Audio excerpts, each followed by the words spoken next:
सुप्रभात दोस्तों। आज सुबह यहाँ प्रभु की सेवा में होना मेरे लिए सौभाग्य की बात है और हम एक महान समय के होने की आशा करते हैं और भरोसा करते हैं। मैं अभी वापस, जिसे हम डीकन का कार्यालय कहते हैं, जहाँ पर अब रिकॉर्डर रखे हैं, और वहाँ जॉलियट इलिनॉइस में बस वहाँ एक नौजवान महिला और उसकी माँ से बात कर रहा था। और मैं तब यही सोच रहा था कि वो लड़की परमेश्वर के अनुग्रह का क्या ही परिणाम है। हम में से ज्यादातर लोग यहाँ उसे जानते होंगे। वो एक शराबी बदतर किस्म की लड़की में से एक थी। और मेरे पास आज सुबह तक कहानी स्पष्ट नहीं थी किस तरह से जब वो मंच पर से नीचे उतर कर गई, प्रभु ने उस पर सब कुछ प्रकट कर दिया था कि क्या गलत था और क्या बात जगह लेने जा रही थी। और वह रोती हुई और आनंदित होकर मंच से चली गई, क्योंकि परमेश्वर ने उसे एक शराबी की कब्र से बचा लिया था। और वह एक महिला उसके पास गई और रोना आरंभ किया कि उसकी बेटी, मैं सोचता हूँ ऐसा था कि वह नशे की आदी थी। और अब जानते हैं, परमेश्वर के अनुग्रह से उस लड़की को बुलाया गया था। मैं सोचता हूँ अगली रात थी, रोजेला, उसे बुलाया गया था और लड़की नशे से चंगी हो गई और वह और उसका पति सुसमाचार का प्रचार कर रहे हैं। और रोजेला जैसी प्यारी छोटी महिला को देखें, और उसने बस अनुभव को पाया है। और अब वह बहुत ही आदरणीय, वो उसके हृदय में एक पुकार को महसूस करती है। लेकिन ये जानते हुए महिला प्रचारकों के बारे में बाइबल क्या बताती है, वह जानती है कि यह कुछ और है, और परमेश्वर उसकी गवाही को बताने के लिए बंदी गृहों और इत्यादि में अगुवाई करता है। यह जानना अद्भुत है कि परमेश्वर की इच्छा की खोज करें। कभी कभी हमारे पास एक अनुभूति होती है, लेकिन हम उस अनुभूति को स्थानों तक ले जाना चाहते हैं। यदि आप नहीं देखते हैं तो शैतान उस अनुभूति को ले लेगा और उसे किसी चीज में बदल देगा। लेकिन जब तक हम बाइबल में बने रहते हैं, तब तक हम सही होते हैं। आप देखो, हम प्रभु की इच्छा के साथ सही आगे बढ़ रहे होते हैं। और इसलिए मैं सोचता हूँ कि रोजेला अतः कहीं न कहीं मिशन के कार्य क्षेत्र में बदल जाएगी, क्योंकि अमेरिका सुसमाचार को नहीं चाहता। आप यह जानते हैं। हम बस इसे भी मान सकते हैं कि यह एंग्लो सैक्सन के लोग समाप्त हो गए हैं। ऐसा ही है, अब कोई और सुसमाचार नहीं है जिसे अमेरिका ग्रहण करेगा। ओह, आपको कुछ ही बिखरे हुए लोग मिलते हैं अभी और उस वक्त, लेकिन बस सुसमाचार के नाई यह समाप्त हो गया है और आप उन्हें प्रचार भी नहीं कर सकते हैं, उनसे बात भी नहीं कर सकते हैं। वे कुछ भी विश्वास नहीं करेंगे, समझे। उनके पास बस जो उनके अपने स्वयं के कठोर विचार हैं और वे बने हुए हैं। और इस राष्ट्र के लिए जो अगली चीज है वो न्याय है, वह भी इसे लेने जा रहा है। यह हो सकता है निराशा के जरिए से हो, यह हो सकता है एक परमाणु बम के माध्यम से हो, यह हो सकता है एक बड़ी महामारी, एक बीमारी या कुछ और के माध्यम से हो, लेकिन वो तैयार है। ये आ रहा है, हजारों गुना हजारों गिरेंगे। हम कल भाई जाबेल और मैं वहाँ से होकर गुजरे, और भाई वुड वहाँ कंटकी में से आ रहे थे, जहाँ पर हम 3 दिनों के लिए थे, और एक आवास परियोजना के पास से होकर गुजरे। भाई जाबेल ने कहा, वहाँ नहीं, मैं भूल गया, उन लोगों में से शायद ही कोई उस परियोजना में ऐसा होगा जो यहाँ तक किसी कलीसिया में भी जाता हो। आप उनसे इसके बारे में पूछें। तो ऐसा है, हमारे पास अपना टेलीविजन है, इस तरह से हम इसमें सुख के साधन को पाते हैं। देखा, यही अमेरिकी रवैया है, समझे। हमारे पास टेलीविजन है, हमारे पास बहुत सा पैसा है, हमारे पास अच्छी कारें हैं, अच्छे घर हैं। हमें प्रभु से क्या आवश्यकता है? हमें इसकी आवश्यकता नहीं है। यही हमारा रवैया है। हमारे पास एकमात्र धर्म और उद्धार और प्रेम है जो वास्तविक ईश्वरीय लोगों के बीच में है। आप जानते हैं, बाइबल ने कहा कि ऐसा होगा। आप जो बाइबल के पढ़ने वाले हैं, मैंने आपके जोर से आमीन को सुना है, और आप वहाँ जो पीछे प्रचारक हैं, ये सही है। प्रेम अंत के दिनों में इतना दूर हो जाएगा, वहाँ केवल एक ही जगह प्रेम रह जाएगा, जो परमेश्वर के चुने हुए लोगों के बीच में होगा। पिता माँ के विरुद्ध होगा, और माँ पिता के विरुद्ध, और बच्चे माता पिता के विरुद्ध होंगे, और भिन्न लोग एक दूसरे के विरोध होंगे, और एक ही जगह प्रेम रह जाएगा। बस वे निर्वाचित लोग होंगे, केवल चुने हुए लोग। वो शब्द निर्वाचित, जो शब्द चुने गए में से आया है, परमेश्वर के चुने गए लोग। और जब कुछ देर पहले रोजेला कमरे में मुझे कहानी को सुना रही थी। मैं बस सोच रहा था कि उस रात को उसने कहा कि कुछ हुआ है, और यह किस तरह से उसने कहा उसके पूरे जीवन भर में, जब वह बस एक शराबी थी, नहीं छोड़ सकी, ना ही शराब को छुड़ाने वाली संस्था कर सकी। 4 डॉक्टरों ने उसे छोड़ दिया, कुछ भी नहीं किया जा सकता था, और किस तरह से उसी क्षण से लेकर कुछ तो बात ने जगह ली। अब वो आंखों को मटकाने वाली नहीं है, वह 33 वर्ष की एक प्यारी सुंदर नौजवान महिला है, और वह लगभग 22 वर्ष की होगी। किस तरह से उस परमेश्वर ने उसके लिए किया जो उसने किया, और किस तरह से वह अलग दिखाई देती है। और लेकिन मैंने कहा, रोजेला, दुनिया की नींव डालने से पहले परमेश्वर ने उस क्षण को ठहराया। जी हाँ श्रीमान, देखा, सही है। और जब वो छोटा सा बिली पॉल वहाँ पर पीछे था, जहाँ पर वो है, उस रात लोगों को प्रार्थना के कार्ड दे रहा था, वह थोड़ा ही जानता था कि वह किसको प्रार्थना कार्ड दे रहा था। क्या ये अद्भुत नहीं है रोजेला?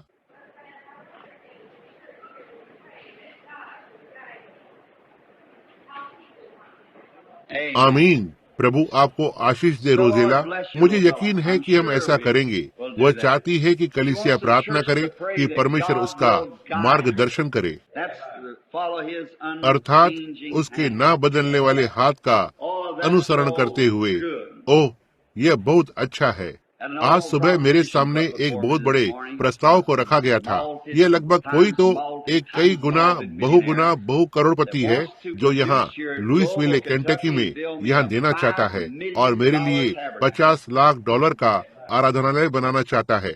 लेकिन मेरे हृदय के अंदर कुछ तो कहा, रुको, तुम एक पास्टर नहीं हो। देखा, तो फिर $50 लाख का धन जो अनुचित रूप से अपना हो जाएगा। अब सरकार के पास जाना होगा, विस्की और उस तरह की चीजों की तरह भुगतान करना होगा। लेकिन वह उसे प्रभु के लिए आराधनालय में डालना चाहता है।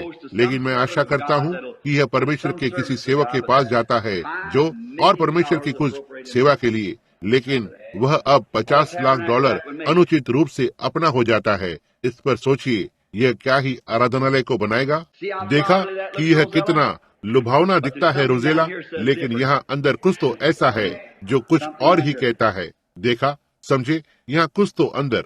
हम इस छोटे से पुराने आराधनालय में आते हैं। आप जो परदेसी लोग हैं तो ठीक है, यह यहाँ कोने पर एक आकर्षक जगह हो सकती है। आप यह नहीं जानते हैं कि लोग इस जगह को निर्माण करना चाहते हैं और इसे बनाना चाहते हैं, लेकिन यही वो तरीका है जिसे हम पसंद करते हैं। देखिए, हम इसे इसी तरह से पसंद करते हैं। पुरानी सीटें, उस पर हम बैठते हैं। यह यहाँ के आराधनालय के पुरानी मूल सीटें थी जो बाढ़ में से होकर गई और तैरने लगी। मेरी बाइबल पुलपिट पर इस तरह से खुली पड़ी थी, यह छत से चिपक गई थी और वापस नीचे आ गई। उस पर एक वचन के साथ, मुझ यहोवा ने इसे लगाया है, मैं उसे दिन और रात सींचता रहूंगा, ऐसा न हो कि कोई उसे मेरे हाथ से छीन ले। किस तरह से हम यहाँ एक छोटी नौका के साथ इसके ऊपरी हिस्से पर पहुँचे और बाइबल ठीक वापस नीचे आ गई। सीटें ठीक अपने स्थान पर वापस आ गई। उन्हें बस इतना ही करना था कि इसे साफ करें और आगे बढ़ें। देखा, समझे, तो यह ठीक वैसा ही है जैसा हम इसे पसंद करते हैं, जहाँ यह एक साधारण लोग हैं, साधारण जगह और एक अद्भुत प्रभु है। आमीन। अब आज हमारे पास कुछ है। हम अभी ऊपरी मलाई में आना आरंभ कर रहे हैं। आप जानते हैं, सारे उस दूध को निकाल देने के बाद और सिर्फ मलाई रहती है। और याद रखें, मलाई को बनाने के लिए दूध की जरूरत होती है। आप जानते हैं, वो मलाई दूध के भीतर की सामग्री है। तो हम पहले दूसरे अध्याय में थे और हम तीसरे में समाप्त कर रहे हैं, और इब्रानियों की महिमामय किताब के चौथे अध्याय से आरंभ होता है। और ओह, इस किताब की शिक्षाएं, हम 3 महीने तक इसके साथ बने रह सकते हैं इस एक पद पर, और बस यह दिखा सकते हैं कि संपूर्ण बाइबल के हर एक पद में जुड़ी हुई है। क्या आपने कभी ऐसा सोचा? ऐसा एक भी पद नहीं है जिस पर आप अपनी उंगली को रख सके, पर क्या अनुग्रह और पवित्र आत्मा की सहायता से कि हम उत्पत्ति से लेकर प्रकाशित वाक्य तक ठीक उसके अंदर जोड़ सकते हैं।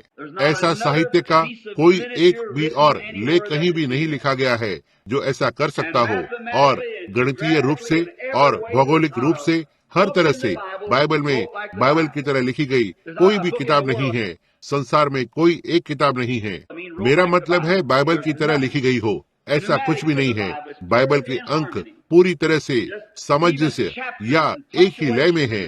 बस यहाँ तक इसके अध्याय भी और विराम चिन्ह और हर एक चीज एकदम सिद्ध है। कोई दूसरी किताब नहीं है। आप इसमें से एक अध्याय भी अपने आप में पार किए बिना नहीं पढ़ सकते हैं, लेकिन वहाँ संपूर्ण बाइबल में एक भी एक दूसरे को काटता नहीं है और इसे बहुत से लोगों द्वारा लिखा गया था और सैकड़ों वर्ष के भाग भाग में एक भी लेख जाने बिना किसी एक ने इसे यहाँ लिखा और किसी एक ने इसे यहाँ लिखा है और किसी ने इसे यहाँ पर लिखा है।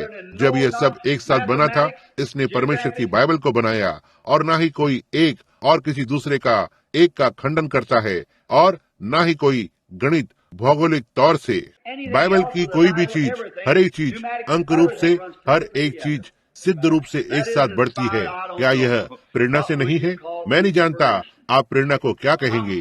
मैं धन्य पुरानी बाइबल के लिए बहुत ही खुश हूँ। उनमें से कुछ ने कहा, क्या आप एक कैथोलिक हैं, प्रोटेस्टेंट हैं?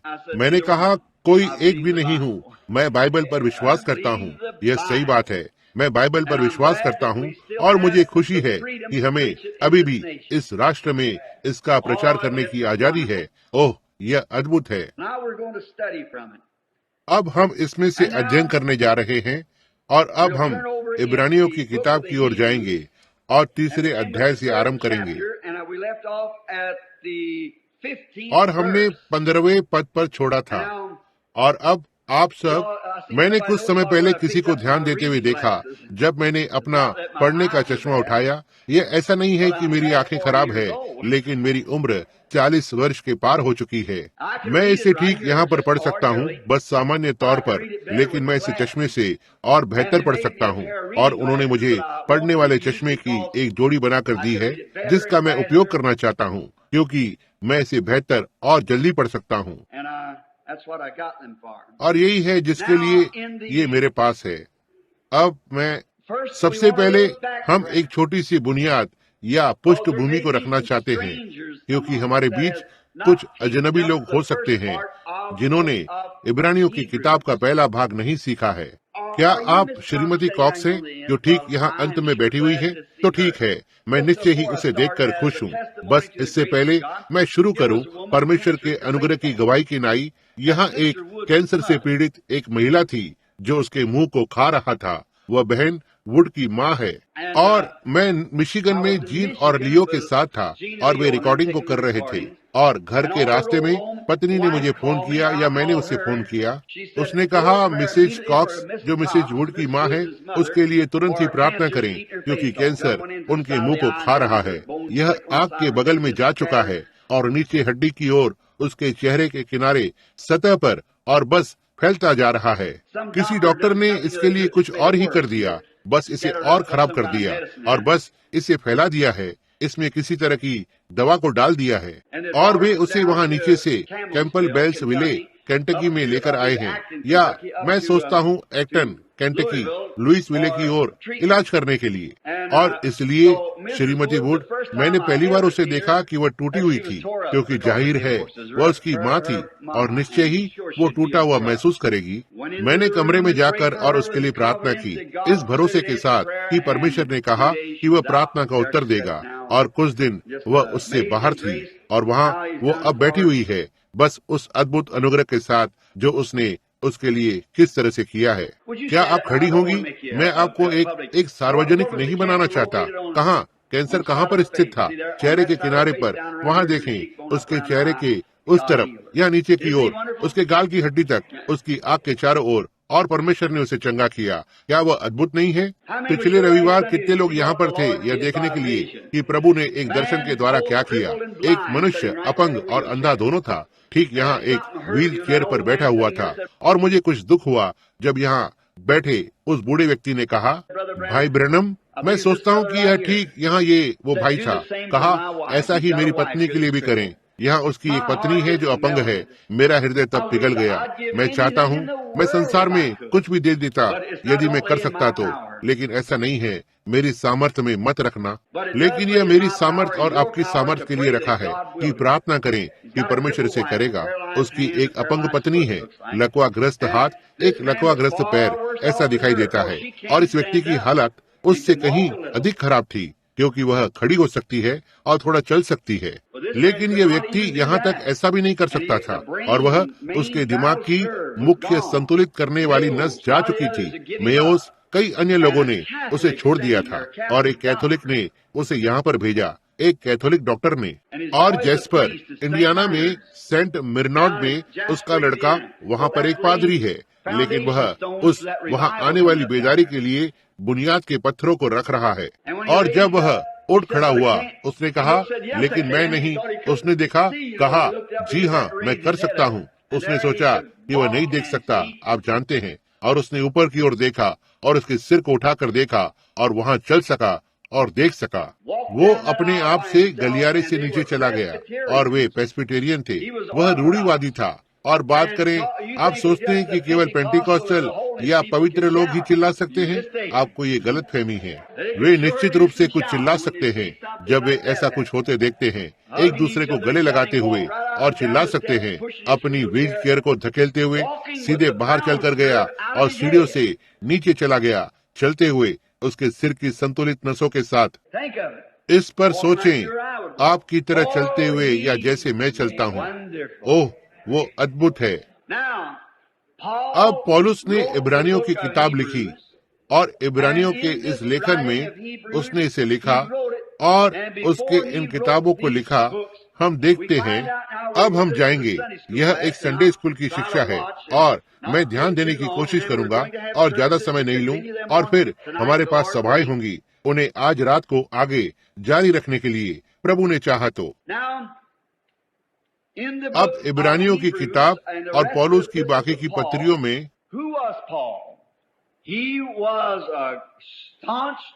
पौलुस कौन था? वह एक कट्टर इब्रानी था, एक विद्वान और पुराने नियम का महान शिक्षक था, और उसे उसके समय के सबसे अच्छे लोगों में से एक के द्वारा सिखाया गया था। कोई तो बताए उसका नाम क्या था? गमलीएल, उसके समय के महानतम शिक्षकों में से एक। और पौलुस गमलीएल के पैरों के पास बैठता था। इसके बारे में कुछ तो है। आप कहाँ जाते हैं, आप कौन से कलीसिया में जाते हैं, और कौन सा शिक्षक आपको शिक्षा देता है। क्या आप ये जानते थे? ये इसमें कुछ तो बात है। इसलिए हमें सबसे अच्छे की लालसा रखनी चाहिए जिसे हम पा सकते हैं। इसलिए हमें सबसे अच्छा मिल रहा है, इसलिए नहीं कि यह मिलनसार और इत्यादि है, लेकिन वास्तविक बाइबल की शिक्षा है। देखो, एक बार जब इजरायली उनकी सेना के साथ जंगल के अंदर निकल गए थे और उनके पास 7 दिन का विस्तार था और वे पानी में से बाहर आते हैं और वे नाश होने ही वाले थे, उन्होंने कहा, ओह, यदि कोई भविष्यवक्ता पास होता था। और उनमें से एक ने कहा, हम यहाँ नीचे आ गए हैं एलिशा। उसने एलिया के हाथों पर पानी डाला। उसके सहयोगियों को देखा। दूसरे शब्दों में, यहाँ एलिशा है जिसकी एलिया के साथ संगति रही है।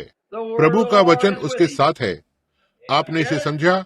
उसे सही सिखाया गया था और उसने कहा, वो यहाँ है, आओ वहाँ जाकर हम उससे परामर्श लें, क्योंकि उसका शिक्षक एलिया था और उसके पास उसमें एलिया की शिक्षा है।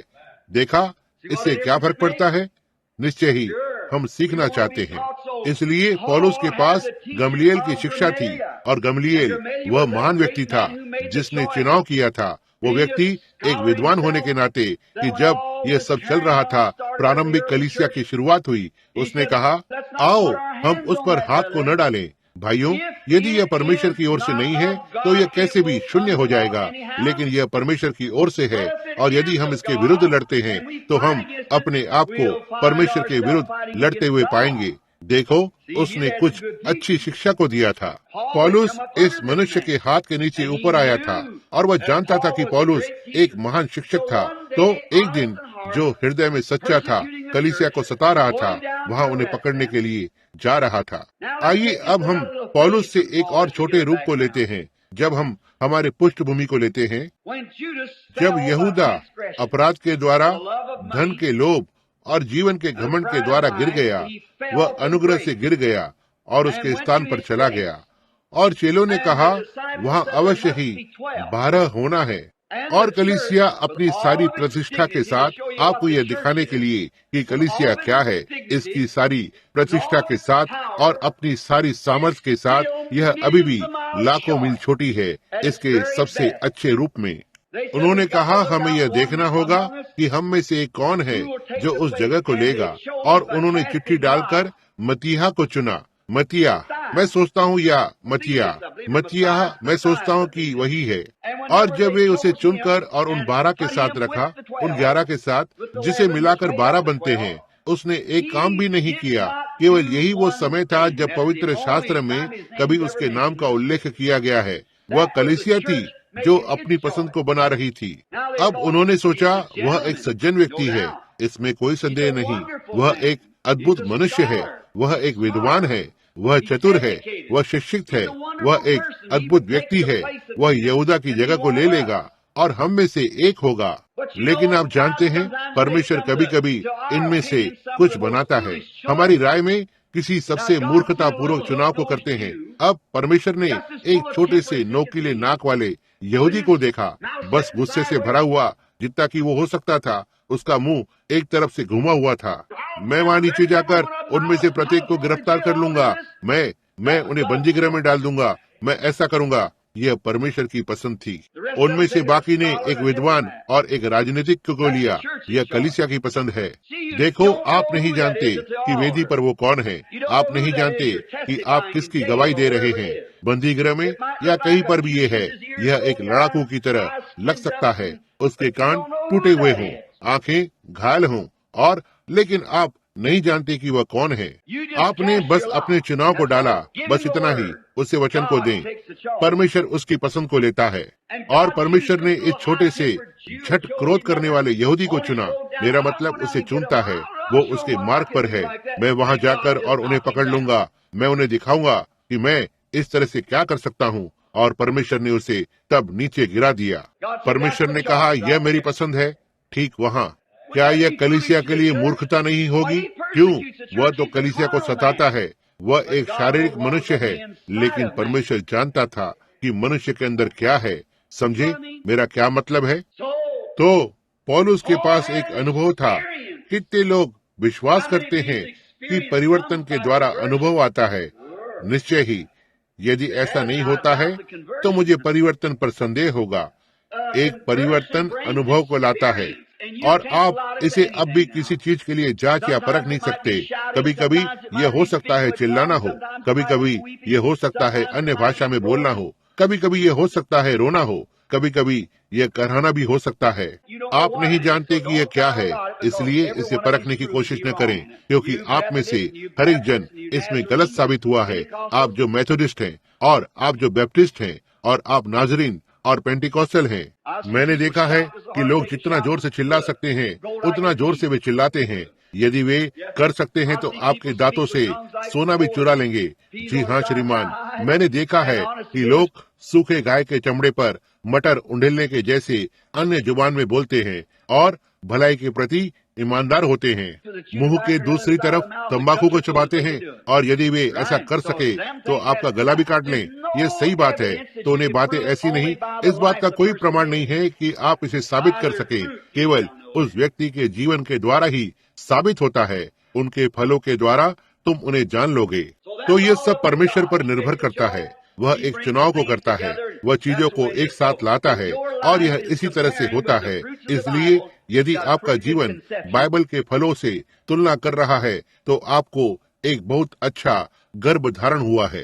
यदि आपकी आत्मा उसकी आत्मा के साथ गवाही को देती है कि आप परमेश्वर के पुत्र और पुत्रियां हैं, आप सारी पुरानी दुष्ट बातें जा चुकी हैं और सब कुछ नया बन चुका है, और आप प्रेम में जी रहे हो, और आपके पास शांति है और अनुग्रह और इत्यादि है, आप तब उस समय राज्य के काफी समीप पहुंच रहे हैं, क्योंकि जो जीवन आप में है वह उस तरह के जीवन को उत्पन्न कर रहा है।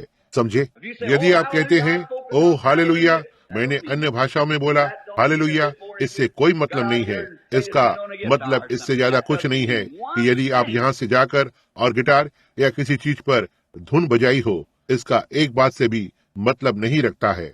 भले ही आपने अन्य भाषा में बोला, भले ही आपने चिल्लाया हो और गलियारे में ऊपर नीचे दौड़े हों और आंसू बहाकर रोए तक हों, जैसे आप प्याज छिल रहे थे, इसका एक बात से भी मतलब नहीं रखता है। एक बात भी नहीं, जब तक कि रोजमर्रा का जीवन बिल्कुल वैसे ही समर्थन नहीं करता, इसके साथ बना नहीं रहता है।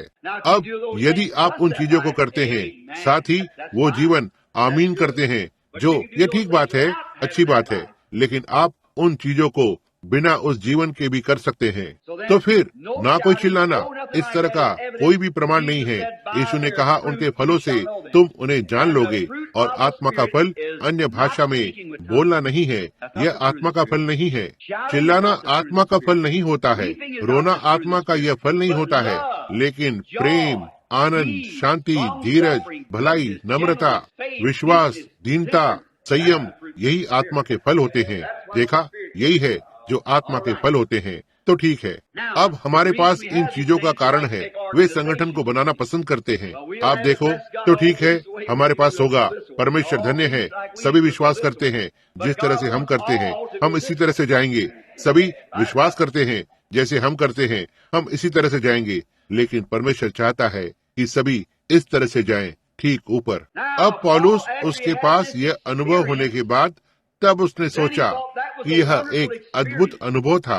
अब कैसे? आइए हम उस अनुभव को थोड़ा सा दोहराएंगे। पौलुस दशमिश के रास्ते में था, कुछ लोगों को गिरफ्तार करने के लिए जा रहा था, क्योंकि वहाँ पर सुसमाचार फैल चुका था। सुसमाचार का अर्थ होता है अच्छी खबर, और वे वहाँ पर यहाँ बिखरे हुए थे, और बहुत से लोग उठ खड़े हुए थे, प्रेम और आनंद से भरे हुए, और प्रभु यीशु से प्रेम रखने वाले। और ये इस तरह फैल चुका था, इसलिए पौलुस को महायाजक से कुछ आदेश मिले। उसने कहा, मैं वहाँ नीचे जाकर और मैं उन्हें गिरफ्तार कर लूंगा, हर एक को। सो उसने पहरेदारों के छोटे से दल को लिया, मंदिर के पहरेदारों, सिपाहियों को। दूर उस मार्ग पर वो चला गया जब वे सड़क पर आगे बढ़ रहे थे, और वो बस इतना ही जानता था कि वह क्या करने जा रहा है। अचानक ही कुछ तो घटित हुआ। अचानक से उसके सामने वहाँ एक बड़ा प्रकाश था, महान उजियाला। अब ये सूरज की तरह चमक रहा था। ऐसा घटित होना अजीब सी बात थी। प्रकाश इतना अधिक चमका कि वो बस उसकी आंखें लगभग जा चुकी थी, और वो जमीन पर गिर पड़ा, और वह नीचे जमीन पर पड़ा हुआ था। और उसने ऊपर देखा, उसके साथ शायद 10 या 15 पुरुष थे। क्या उन लोगों में से किसी ने उस प्रकाश को देखा? नहीं श्रीमान, पौलुस ने इसे देखा। यह उन पुरुषों को इसे देखने के लिए नियुक्त नहीं किया गया था। इसलिए कुछ लोग चीजों को देख सकते हैं जहाँ पर अन्य नहीं देख सकते हैं, समझे? इसलिए पौलुस ने उस प्रकाश को देखा। इतना अधिक था कि इसने यहाँ तक उसे अंधा भी कर दिया। वह बहुत दिनों तक नहीं देख सका। यह उसके लिए क्या ही वास्तविकता थी, और वह नहीं देख सका। बहुत बाद में जब उसने पत्रियों को लिखा, तो उसकी आंखों ने उसे बुरी तरह से परेशान किया, इतना तक कि उसने बड़े बड़े अक्षरों में लिखा। उसने कहा, यह देखते हुए कि मैंने तुम्हें बड़े बड़े अक्षरों में लिखा है, वह मुश्किल से देख भी नहीं सका था। वो जेल में था, और उसने प्रभु से उसे चंगा करने के लिए मांगा, और उसने उससे 3 बार परामर्श को लिया। लेकिन प्रभु ने क्या कहा? मेरा अनुग्रह तेरे लिए काफी है पौलुस। पौलुस ने कहा, तब मैं अपनी दुर्बलताओं में महिमा करूंगा, क्योंकि उसने कहा, इसलिए कि मैं प्रकाशन की बहुतायत से फूल न जाऊं, मेरे शरीर में एक कांटा चुभाया गया, अर्थात शैतान का एक दूत कि मुझे धक्के मारे ताकि मैं फूल न जाऊं। वह कुछ समय के लिए उसे अच्छा लगता है, और फिर वे झटके लगने लगते हैं। घूसे का अर्थ होता है झटका के बाद झटका, जैसे समुद्र पर जहाज होता है। आप जानते होंगे, लहरें इसे धक्के मारती है। देखें, झटके के बाद झटका देती हैं, और वह ठीक हो जाएगा, और बाद में इसे फिर से ऐसा करेगा, फिर ठीक हो जाता है, फिर से इसे करेगा। उसने कहा, प्रभु क्या बात है, आप इसे मुझसे दूर नहीं करते? उसने कहा, मेरा अनुग्रह काफी है पौलुस, बस आगे बढ़ते रहो। यह बढ़ता। उसने बोला, अब यदि मैं बस सही था और सब कुछ सही था, कहा, फिर जब मैं साथ गया, ओह, मैं फूल जाता हूँ और कहता हूँ, आप देखो, मेरे साथ कुछ भी गलत नहीं है, प्रभु मेरा ध्यान रखता है भाई, हालेलुया। तब आप खुद की धार्मिकता को ले रहे हैं। परमेश्वर को आपको थोड़ा कुछ तो देना होता है, कभी तो एक बार आपको थोड़ा नम्र बनाने के लिए। आप जानते हैं, यह सही बात है, एक तरह से आपको एहसास दिलाता है कि वो बॉस या मालिक है। ओह, क्या वो अद्भुत नहीं है? जी हाँ श्रीमान, बस महिमा करें। तो वह पौलुस फिर, क्योंकि इस महान अनुभव के होने के बाद, अब यदि यह आज कोई होता तो वे कहते, ओ परमेश्वर धन्य है, हालेलुया, लड़के, प्रभु ने मेरे लिए कुछ तो किया है, परमेश्वर की महिमा हो। लेकिन पौलुस नहीं, वह एक बाइबल का विद्वान था। वह अनुभव अवश्य ही परमेश्वर के वचन से मेल खाना है। जी हाँ श्रीमान, यदि यह पूरी तरह से बाइबल में नहीं जुड़ता है, न ही ऐसे ही यहाँ पर देखकर कहें, ओह हाँ, यहाँ है ये, ठीक यहाँ पर, परमेश्वर धन्य है, मुझे ये मिल गया। यह इस तरह से नहीं है जो परमेश्वर इसे देता है।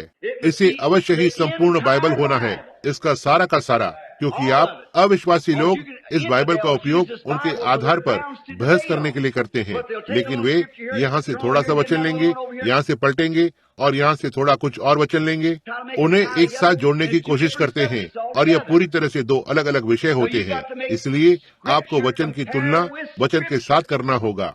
जैसा कि यशायाह ने कहा, 28वां अध्याय, ये अवश्य ही नियम पर नियम होना चाहिए, थोड़ा यहाँ थोड़ा वहाँ, जो अच्छा है उसे कस के पकड़े रहो।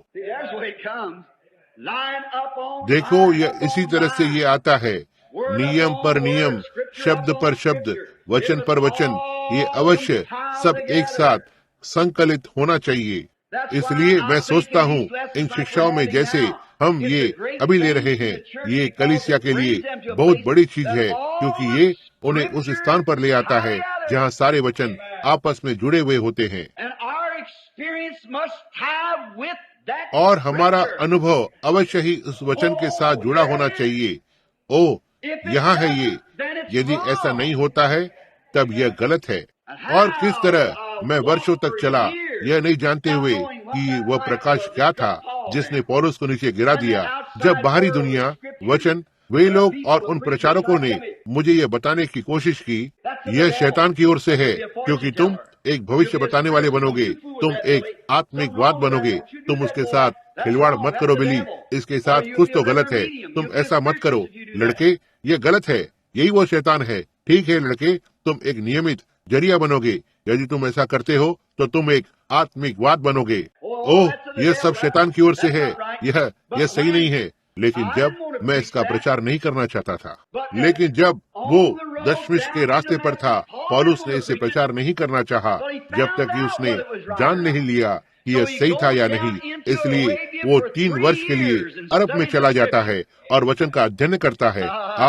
जब वो बाहर आया, उसने कहा, अब इसे मुझ में से परिवर्तन कर। वो जानता था कि उसे फरीसियों का सामना करना था, उसे सदुकियों का सामना करना था, उसे संसार और अन्य जातियों के संसार का सामना करना था।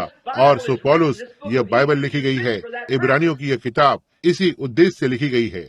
वह उन इब्रानियों को हिला रहा है और उस पुराने नियम को लेता है और इसे यहाँ नए नियम में दिखा रहा है। यह परमेश्वर है। उसने कहा, यहाँ है ये सारे भविष्यवक्ताओं और हर एक चीज पर, और पीछे आरंभ से शुरू होता है। पहला अध्याय जो हमने लिया था, पूर्व युग में परमेश्वर ने बाप दादाओं से थोड़ा थोड़ा करके और भांति भांति से भविष्यवक्ताओं के द्वारा बातें करके, इसी तरह से परमेश्वर ने अपने संदेश को लाया, जिसे उर्रीम तुम्मीम द्वारा परखा गया। परंतु इन दिनों के अंत में हमसे पुत्र यीशु मसीह के द्वारा बातें की, उसकी बाइबल के द्वारा जांचा गया। वहाँ आप हैं। तो ये अनुभव जो संसार कहता है, ओ ये मानसिक है। क्यों? कोई नहीं। जब वह दूत प्रकट हुआ, वो प्रकाश यहाँ नदी पर था। जब मैंने यहाँ कोने पर अपने पहले बेदारी का प्रचार किया, हमने उन सभी लोगों को बपतिस्मा दिया। मैं विश्वास करता हूँ भाई फ्लेमन, आप शायद इसमें रहे होंगे। मैं नहीं जानता कि आप तब यहाँ थे या नहीं। कितने यहाँ पर थे जब उस नदी पर प्रकाश दिखाई दिया? क्या यहाँ उस पुराने समय का कोई है? हाँ, उनमें से कुछ है। जब यह नीचे नदी पर था, और उन्होंने कहा यह सिर्फ एक प्रकाश से संबंधित ब्रह्म था।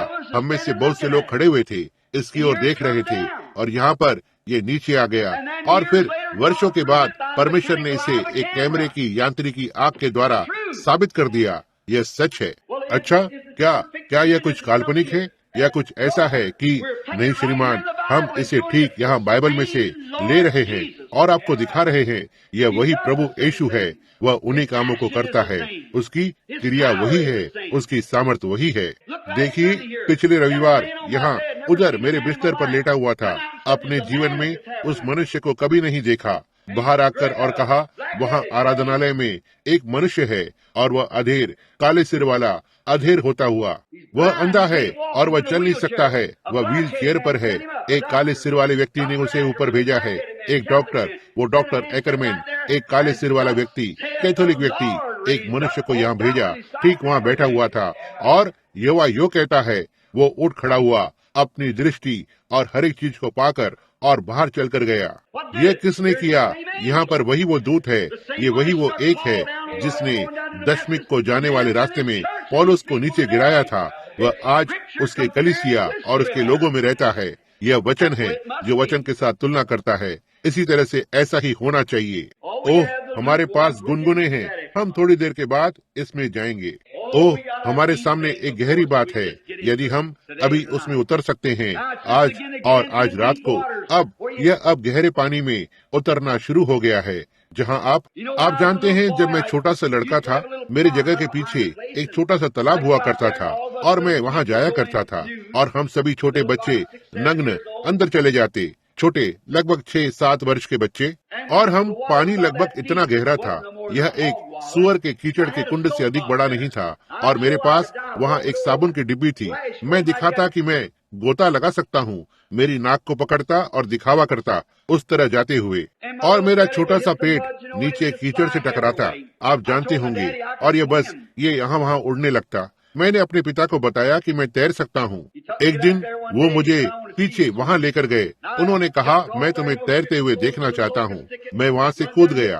आप जानते हैं, मैंने अपने कपड़े उतार दिए और टिड्डियों का एक छोटा सा झुंड और नीचे भागा, पानी पर छलांग लगाई। मैं चींटे उड़ाने लगा, कीचड़ हर तरफ उड़ रहा था और पिताजी एक पुलिया पर बैठे हुए थे। उन्होंने वहाँ बैठकर और कुछ मिनटों तक मुझे देखते रहे। कहा, उस पानी के खड्डे में से बाहर निकलो और खुद को नहलाओ और घर चलो, समझे? तो ठीक है, बस यही वो तरीके हैं, हम में से कुछ जो खुद को मसीही कहते हैं, हम जो कीचड़ में रेंगते हैं। ये सही बात है। जब तक आप जुड़े हुए होते हैं, मैं एक मेथोडिस्ट हूँ, मैं पेंटिकॉस्टल हूँ, मैं एक प्रेस्बिटेरियन हूँ, मेरे पास एक प्रमाण है, मैंने इसे पा लिया, तुम कीचड़ में रेंग रहे हो। एक दिन मैं अपने चाचा के साथ था, मैं उसे बताता रहता। वो लगभग 15-16 वर्ष का था। हम नदी पर थे। मैंने कहा, अंकल लॉर्क, मैं तैर सकता हूँ, और मैं नाव के पीछे के भाग पर बैठा हुआ था, आप जानते होंगे, अच्छा और सुरक्षित महसूस कर रहा था। उन्होंने तब चप्पू को लिया और मुझे लगभग 10 फुट पानी में धकेल दिया। तब यह अलग ही था, सारे चींटे उड़ने लगे, चीखना पुकारना आपने अपने जीवन में कभी नहीं सुना। किसी दिन आपको धक्का दिया जाता है, अच्छा होगा कि आप जान जाएं कि आप कहाँ खड़े हैं। जी हाँ श्रीमान, यदि आप उसे जानते हैं तो आपके लिए वास्तव में बेहतर होगा कि उसे जान जाएं। यह सही बात है। लेकिन अब हम गहरे पानी में जा रहे हैं, गहरे पानी में, जहाँ यदि आप एक अच्छे परिपुष्ट मसीही नहीं हैं, तो ये आपको डुबा देगा। वचन पर ध्यान दें। पौलुस, उसने पहले इसे पाया, वह पीछे पुराने नियम में चला गया और उसने इसे पाया। उसने अपने उस अनुभव को पूरी तरह से देखा। अब वह क्या था जिसने मुझे नीचे गिरा दिया? यह एक प्रकाश था, बड़ा प्रकाश वहाँ ठहरा हुआ था, सूरज के जैसे चमक रहा था, उसके मुंह के सामने ठहरा हुआ था। उसने कहा, शाऊल शाऊल, तू मुझे क्यों सताता है? उसने कहा, प्रभु तू कौन है जिसे मैं सताता हूँ? उसने कहा, मैं यीशु हूँ। मैंने सोचा कि वो एक मनुष्य था जिसका जख्मी हुआ हाथ था, जिसका कि वे दावा करते हैं कि अब सभाओं में प्रकट हो रहा है, जिसके हाथों और सिर में कीलों के निशान हैं। नहीं, ना ही उस शरीर में नहीं, समझे? अब वो एक प्रकाश है। शाऊल, जब वो यहाँ धरती पर था, उसने कहा, मैं परमेश्वर से आया हूँ, मैं वापस परमेश्वर के पास जाता हूँ। वह वो दूत था जिसने इजराइल के संतान की इस प्रकाश में जंगल में से होते हुए अगुवाई की। वो वापस उसी प्रकाश में लौट गया और पौलुस ने इसे पुराने नियम में से देखा। उसने कहा, मैं यीशु हूँ, वाचा का दूत, और वो हमें छुड़ाने के लिए देहधारी बना, दूतों का रूप धारण नहीं किया। हम पिछले अध्यायों में पाते हैं, हम अध्ययन कर रहे हैं, उसने कभी भी दूतों के स्वभाव को नहीं लिया, लेकिन वह अब्राहम का बीज था, जिससे कि उसे जाना जाए कि मनुष्य परमेश्वर को देख सके। आमीन। अब वो कहता है, मैं उस पर वापस आऊंगा। और जब पौलुस ने यह देखा, उसने कहा, निश्चय ही यह वो था, यह वही था। पतरस के पास एक रात को एक अनुभव हुआ। जब वह प्रार्थना कर रहा था, वही प्रकाश इमारत के अंदर आया, उसके सामने के दरवाजे खुल गए, वो रास्तों में निकलकर चला गया, और पतरस ने सोचा कि वह स्वप्न देख रहा है। वो इतना अभिषेकित हुआ था, उसने नहीं जाना कि क्या बात ने जगह ली। उसने कहा, क्या मैं जाग कर उठा हूँ? लेकिन मैं तो यहाँ रास्ते पर हूँ। और वो यूहन्ना मरकुस के घर चला गया, और छोटी लड़की ने दरवाजा खोला। वहाँ कोई छोटी सी महिला जो एक प्रार्थना की सभा में थी, कोई तो दरवाजा खटखटा रहा था। दरवाजे को खोला। ओह, उसने कहा, यहाँ ठीक अभी पतरस है, आप उसके लिए बंदी गृह से बाहर आने के लिए प्रार्थना कर रहे हो, प्रभु ने उसे छुड़ा लिया है। ओह, उन्होंने कहा, प्रार्थना करते रहो, हे प्रभु उसे छुड़ा ले। क्यों? उसने कहा, वो तो दरवाजे पर खड़ा है, खटखटा रहा है। पतरस बस आवाज करता रहा, मुझे अंदर आने दो। ओह, उसने कहा, यह तो पतरस है। उन दिनों उनके पास अभी भी है छोटी सी कड़ी। यहाँ द्वार पर छोटा सा ढक्कन होता है, तुम ऊपर उठाकर और बाहर देखते हो, समझे? इससे पहले कि आप अपने मेहमान को अंदर आने दे, आपको यह जानना होता है कि दरवाजे पर कौन खटखटा रहा है, क्योंकि उनके पास लुटेरे हुआ करते थे। यदि आप दरवाजे को खोलते हैं तो वे तुम्हें मार डालेंगे। तो उन्होंने दरवाजा खोला। उसने कहा, यह तो पतरस है। उन्होंने कहा, ओह मेरे प्रभु, वो तो मर चुका है, यह वहाँ पर उसका दूत खड़ा है, देखा, वो उसके महिमामय शरीर में है। आप जानते हैं, वो दैविक शरीर। याद है कि हमने इसे किस तरह से लिया? वो बड़ा हीरा एक ऐसे प्रकाश को प्रतिबिंब करता है, जैसे यह वहाँ वापस चला गया। यह धरती पर का डेरा सरी का घर गिराया जाएगा। हमारे पास पहले से ही एक है जो रुका हुआ है। और उन्होंने सोचा कि पतरस मर गया है, यह पुराना शरीर गिर गया था, और वे इसे कुछ दिनों में गाड़ देंगे। उसने उसके दूत में प्रवेश किया था, या उसके महिमा, न ही महिमा में शरीर में, लेकिन उसके दैविक शरीर में, वो शरीर जो पहले से ही तैयार की गई है।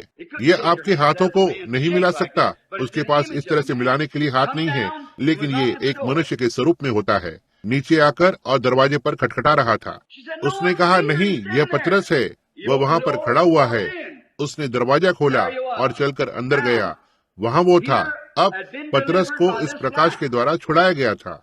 अब उसी तरह आरंभ की उस पौलुस, आरंभ की कलीसिया में उसने उस परमेश्वर के प्रकाश को देखा जो पौलुस पर चमका। वही चीज नीचे उतर आई। अब लोग कुछ भी कह सकते हैं, यह इसे सही नहीं बनाता है, लेकिन जब परमेश्वर कुछ भी प्रमाणित करता है तो उसका कार्य उसे प्रमाणित करता है। फिर कैमरा इसे प्रमाणित करता है, और वह सब कुछ जो प्रभु ने किया है, यह पूर्ण रूप से, अचूक रूप से सिद्ध हो चुका है कि यह परमेश्वर है, वचनों के द्वारा, उसकी प्रतिक्रिया के द्वारा, अनुभव के द्वारा। लेकिन वे नहीं सुनेंगे। यहाँ इस आराधनालय में देखो। अब याद रखना, आप इसे जानते हो, हम भीड़ की लालसा नहीं रखते हैं, हमारे पास वैसे भी उन्हें बैठाने के लिए जगह नहीं है। लेकिन देखो, इस प्रकार की एक सभा जहाँ हम इसके लिए एक साथ एकत्र हो रहे हैं, फॉल्स के शहरों को आकर्षित करना चाहिए। लेकिन वे मरे हुए हैं, वे पूरी तरह से मरे हुए हैं। उनके पास आंखें हैं, लेकिन वे देख नहीं सकते। तुम कहते हो, तुम क्यों भाई ब्रैनम, क्या वे डॉक्टर के पास जाकर अपनी आंखें ठीक नहीं करवाते? वो उस प्रकार के देखने को ठीक नहीं कर सकते हैं। यीशु ने कहा, यदि तुम मुझे जानते होते तो तुम मेरे दिन को जानते। उसने कहा, हे अंधे फरीसियों, तुम आसमान को देखकर परख सकते हो, लेकिन समय के चिन्हों को आप नहीं परख सकते। क्या यह आपके सिर के ऊपर से जा रहा है? सुनना, उन चिन्हों की ओर देखें जिनमें हम रह रहे हैं। अब यह बस कुछ ऐसा नहीं है, मैं बस एक मनुष्य ही हूँ, यहाँ तक कि एक प्रचारक भी नहीं हूँ कि इसके बारे में बात करूँ। मेरे पास कोई शिक्षा नहीं है जिसे दुनिया एक प्रचारक बुलाती है, और हम बस गरीब लोग हैं। इस इमारत की ओर देखो जिसमें हम हैं। आज सुबह उन गिरजाघरों की ओर देखें, लेकिन देखो कि परमेश्वर कहाँ पर है, वहाँ वो बात है। वैसे ही मोआब वहाँ उसके सारे वैभव और उसकी सुंदरता में खड़ा था, लेकिन इजराइल वहाँ उसके तंबू में था। लेकिन परमेश्वर कहाँ पर था? वहाँ नीचे छोटा पवित्र शोर मचाने वालों का एक झुंड था। हर एक चीज को वहाँ करना ये गलत था। परंतु बिलाम उनका बिशप उस प्रहार की हुई चट्टान को, उस पीतल के सर्प को, उस अग्नि के स्तंभ को देखने से चूक गया। उसकी आंखें अंधी थी, वह इसे नहीं देख सका। उसने कहा वे बस इसकी कल्पना कर रहे हैं, लेकिन वो वहाँ पर था।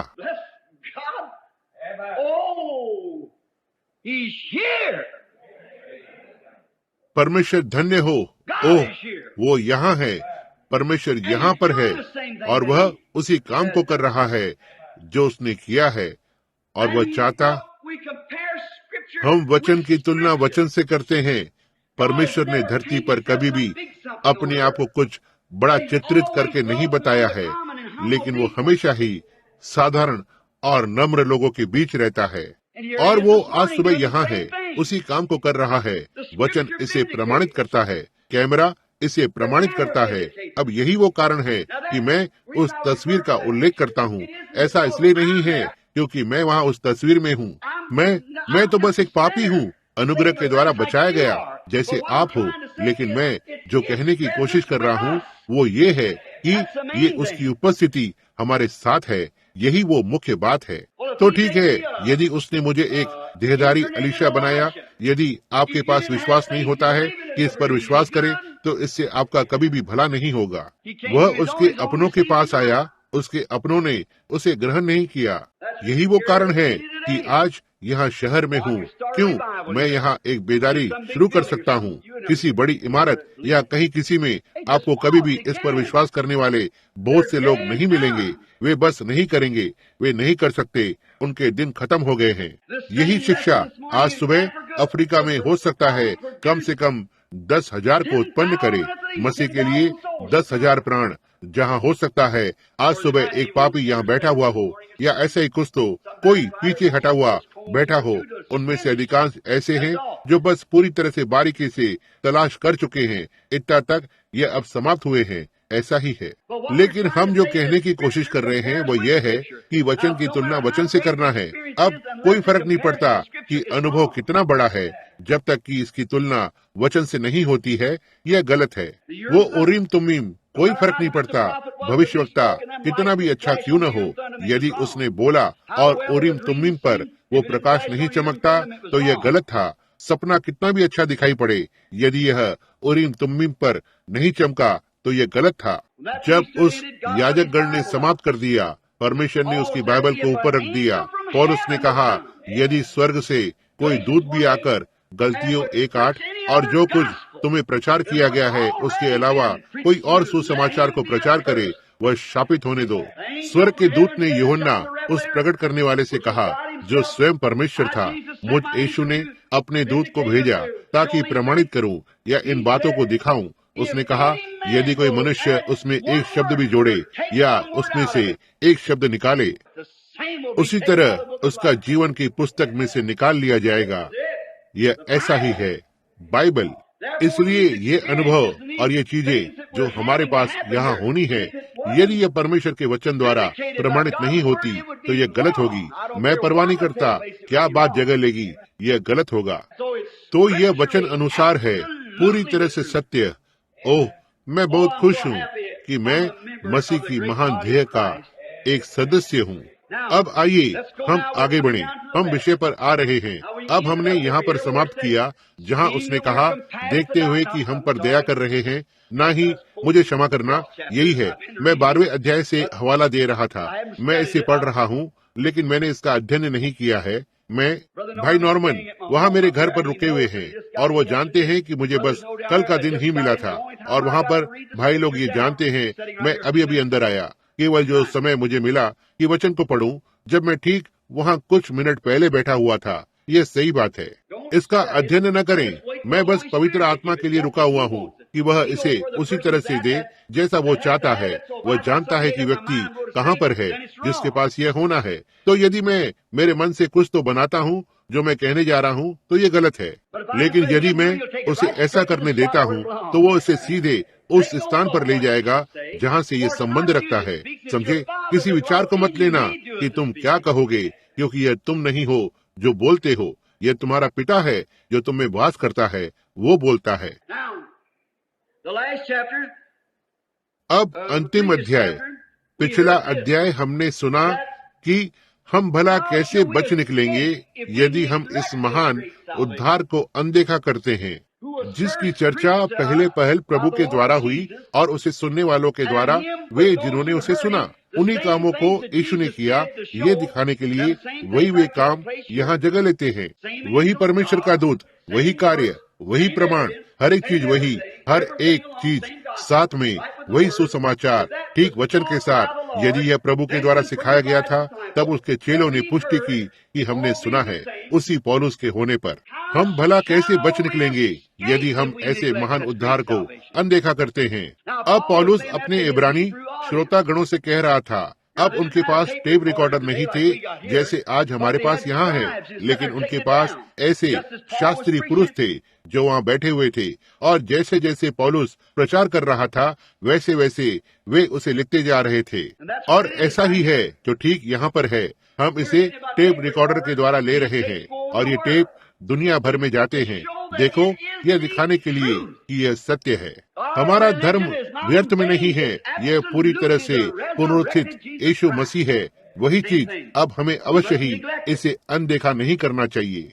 अब बस यहाँ कलीसिया से आज दूर जाकर और ऐसे ही मत कहना, खैर मुझे वहाँ जाने में बहुत आनंद आता है, मैं गायन को पसंद करता हूँ और उस छोटे से पुराने कलीसिया के सारे मित्रता पूर्व लोग हैं। ऐसा मत करना भाई, आपके हृदय को अग्नि की ज्वाला बनने दो। कहें, यहाँ मुझे इसके विषय में कुछ तो करना है, मुझे बाहर जाकर और देखना है कि क्या मैं किसी को बचा सकता हूँ। और बाहर जाकर ऐसा मत कहना, परमेश्वर धन्य है, यदि तुम पश्चाताप नहीं करते हो तो तुम नाश हो जाओगे। नहीं, इसे विनम्रता से करें। सर्प की नाई चतुर बनो, कबूतर की नाई भोले बनो। देखो, करने का यही तरीका है। उस व्यक्ति के पास जाएं, यदि वो मुर्गियों का पालन कर रहा है तो उससे कुछ देर के लिए मुर्गियों के बारे में बात करें, समझे। और उसके बाद पहली चीज जो आप जानते हैं, आप प्रभु के बारे में बात कर रहे होंगे। यदि वो किसान है तो उसके खेत के विषय में बात करें। यदि वह मोटर गाड़ियों को बेचता है तो थोड़े समय के लिए उसके मोटर गाड़ियों के बारे में बात करें। तुम्हारे पास कितनी अच्छी कारें हैं और इत्यादि। देखा, जब तक आप आत्मा को पकड़ नहीं लेते। जब पिता कहता है अब उसके प्राण के विषय में उसके पास जाने का समय है, आप इसे मोड़ सकते हैं। देखो, यह एक अच्छी मोटर गाड़ी है। आप जानते हैं आज परिवहन करना बहुत ज्यादा हो चुका है। ओह, इससे किस तरह से राष्ट्रों को एक साथ लाया गया है और हमारे राष्ट्रों के शहर एक दूसरे के निकट हुए हैं। मित्र और माताएं एक दूसरे से मिलने आ जा सकते हैं। आप जानते हैं, आप जिस तरह से मोटर गाड़ियों को बेच रहे हैं, यह एक अच्छी बात है। जी हाँ श्रीमान, यह निश्चय ही है। आप जानते होंगे, उसके सिगार को फूंकते हुए या जो कुछ भी है। जी हाँ, वे अच्छी कारें हैं। क्या आपने कभी सोचा है कि पुराने जमाने के लोग यदि ऐसा कुछ देखते तो क्या सोचते? बस ऐसे ही बात करते रहें, आप समझते हैं। कुछ देर बाद कहें, हाँ जी हाँ, निश्चय ही है। आप जानते हैं, यह एक और काम को करता है, यह उन्हें लाता है जैसे हमारे पास होता है। जैसे बेदारियों में लोग देश भर से जल्दी से बेदारी के लिए आ सकते हैं। देखो, आप हर समय मार्ग को खोल रहे हैं। आप जानते हैं, यदि आपको महसूस होता है कि मार्ग में कुछ रुकावट है तो वहीं रुक जाएं, यहाँ से आगे बढ़ें। जैसे एक डॉक्टर ने फिनिक्स में कहा, प्रभु मेरे मुंह को अच्छे शब्दों से भर दीजिए, और उसके बाद जब मैंने बहुत बोल दिया है तो मुझे कोहनी से इशारा कीजिए। आप समझे? जी हाँ, जब मैंने बहुत बोल दिया है तो मुझे कोहनी से इशारा कीजिए। अब ध्यान दें, हम 15वें अध्याय से शुरू करने जा रहे हैं। मेरा मतलब तीसरे अध्याय के 15वें पद से। अब नजदीक से, जैसा कहा जाता है कि यदि आज तुम उसका शब्द सुनो तो अपने मनों को कठोर न करो, जैसा कि क्रोध दिलाने के समय किया था। अब पौलुस को यहाँ बोलते हुए देखें। अब ये कहा गया है आज बहुत समय के बाद। हम कुछ समय के बाद इसमें जाएंगे कि आज बहुत समय के बाद अगले अध्याय में आता है, इतने लंबे समय के बाद।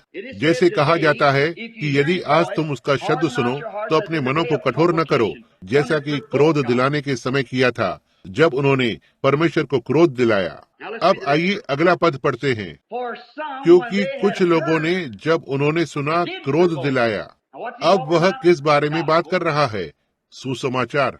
क्या उन सबने नहीं जो मूसा के द्वारा मिस्र से निकले थे?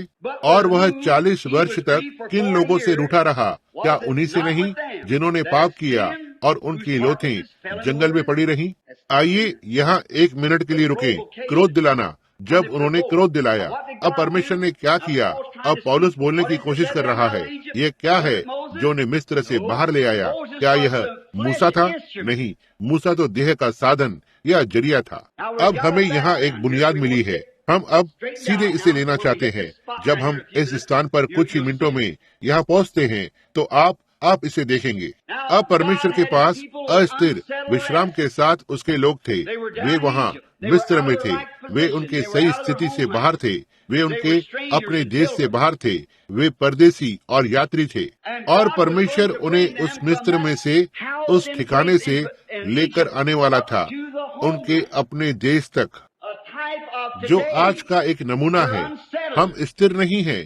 यहाँ ये ज्यादा समय नहीं लेता है। छोटे गोल मटोल लड़के कंचे खेलते हैं। छोटी लड़कियाँ गुड़िया के साथ खेलती हैं। पहली चीज जो आप जानते हैं, आपके बाल सफेद हो जाते हैं और झुर्रियाँ पड़ जाती हैं। यहाँ कुछ तो गलत है। यह घर नहीं है। हम गलत जगह पर हैं। इसलिए हम कहते हैं कि हम यात्री और परदेसी हैं। कुछ तो घटित हुआ है। एक छोटी सी महिला ने आज सुबह कमरे में कहा कि कैसे लोग उस पर कभी कभी हंसते हैं। मैंने कहा, लेकिन बहन प्रिय, तुम उन लोगों में से नहीं हो। हम एक अलग ही लोग हैं। मेरी छोटी लड़की ने कहा, पिताजी, कुछ फलाना लड़कियों ने फलाना बातों को किया जो उन्होंने किया है। मैंने कहा, लेकिन देखो प्रिय, उनके पास एल्विस प्रेस्ली के ये रिकॉर्ड थे। मैंने कहा, मैं उन्हें अपने घर में नहीं चाहता हूँ। उसने कहा, लेकिन पिताजी, वे भली छोटी लड़कियाँ हैं। मैंने कहा, वे हो सकती हैं। मुझे इसके विरोध में कुछ नहीं कहना है, लेकिन वहाँ एक बात है, हम अलग हैं। हम अलग हैं। ऐसा नहीं है कि हम अलग होना चाहते हैं, लेकिन हमारे अंदर जो आत्मा है वो उसमें से बाहर आई है। तुम दूसरी दुनिया की हो। जब मैं अफ्रीका जाता हूँ तो मैं उनके जीने के तरीके के साथ व्यवस्थित नहीं हो सकता हूँ। वे कोई कपड़े नहीं पहनते हैं। वे नग्न होते हैं और वे कुछ तो सड़ी हुई चीज को उठाते हैं। उसमें कीड़े पड़ जाते हैं। वे इसे खाते हैं। कैसे भी हो, उन्हें कोई फर्क नहीं पड़ता। समझे? और यह अलग है। आप जानते हैं, एक समय हम सब ऐसे ही थे, लेकिन सामाजिक विकास ने हमें आगे लाया और हमें अलग बनाया। और मत परिवर्तन ने इसे दोगुना करके लाखों में कर दिया है। हम संसार की सड़ी गली चीजों को अब और नहीं चाहते। मसीह ने हमें मसीही बनाया है, जैसे सामाजिक विकास ने हमें स्वच्छ बनाया है। और ध्यान दें, केवल इतना ही नहीं, लेकिन हम दावा करते हैं कि हम यात्री और परदेसी हैं। हम संसार के नहीं हैं। फिर आप संसार से कोई लेना देना नहीं रखना चाहते हैं और वे चीजें जा चुकी हैं। अब इजराइल वहाँ मिस्र में था। वे मिस्रवासी नहीं थे। मिस्रवासी एक मिस्री के लिए भेड़ पर हाथ रखना, यह एक अपमान की बात थी। और इजराइल चरवाए थे। और यह अवश्य ही मूसा को कैसा लगा होगा। एक मिस्त्री होने के सारे अपमान पर भी पशुपालक था। क्या आपने ध्यान दिया कि फिरौन ने यूसुफ और इत्यादि से क्या कहा था? यह एक घृणित बात है। कहा, तुम्हारे लोग चरवाए हैं, और यहाँ तक एक मिस्त्री भेड़ बकरियों पर हाथ भी नहीं रख सकता है। वह एक अलग लोग थे। और आज ऐसा ही एक मसीही के साथ होता है। जब वो नए जन्म को लेता है, यह उसके लिए वहाँ संगति करना गंदी बात है, जहाँ लोग शराब पी रहे हैं और गंदे चुटकुले सुना रहे हैं और नग्न महिलाएं हों। और हर एक यह गंदगी है। ओह प्रभु, धन्य हो, हम यहाँ यात्री हैं। हम यहाँ परदेसी हैं। आत्मा बदल चुकी है और हम एक ऐसे नगर के लिए देख रहे हैं जहाँ महिलाएं छोटे कपड़े न पहनती हों। हम एक ऐसे नगर के लिए देख रहे हैं जहां उनके पास बियर का शराब खाना नहीं होता है। हम एक ऐसे नगर के लिए देख रहे हैं जहां धार्मिकता वास करती है। सो हम यात्री हैं। तो परमेश्वर अग्नि के एक बड़े गड्ढे में नीचे उतर आया। एक तेजो मंडल के नाई तेजी से एक झाड़ी में उतर आया और पहले अपने आप को मूसा के सामने प्रकट करना आरंभ किया। मूसा ने कहा, आप जानते होंगे कि उस रात हमने किस तरह से विषय को लिया था कि जब यीशु यहाँ धरती पर था तो उसने कहा, तो इससे पहले मूसा था, मैं हूँ।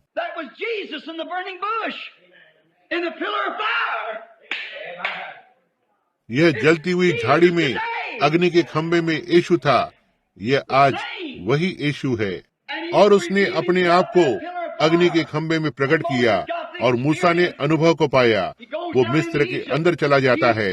वो सुसमाचार का प्रचार करता है, अच्छी खबर और चिन्ह और अद्भुत कार्य उसके पीछे पीछे आए। आपने इसे समझा? वही बात आज है।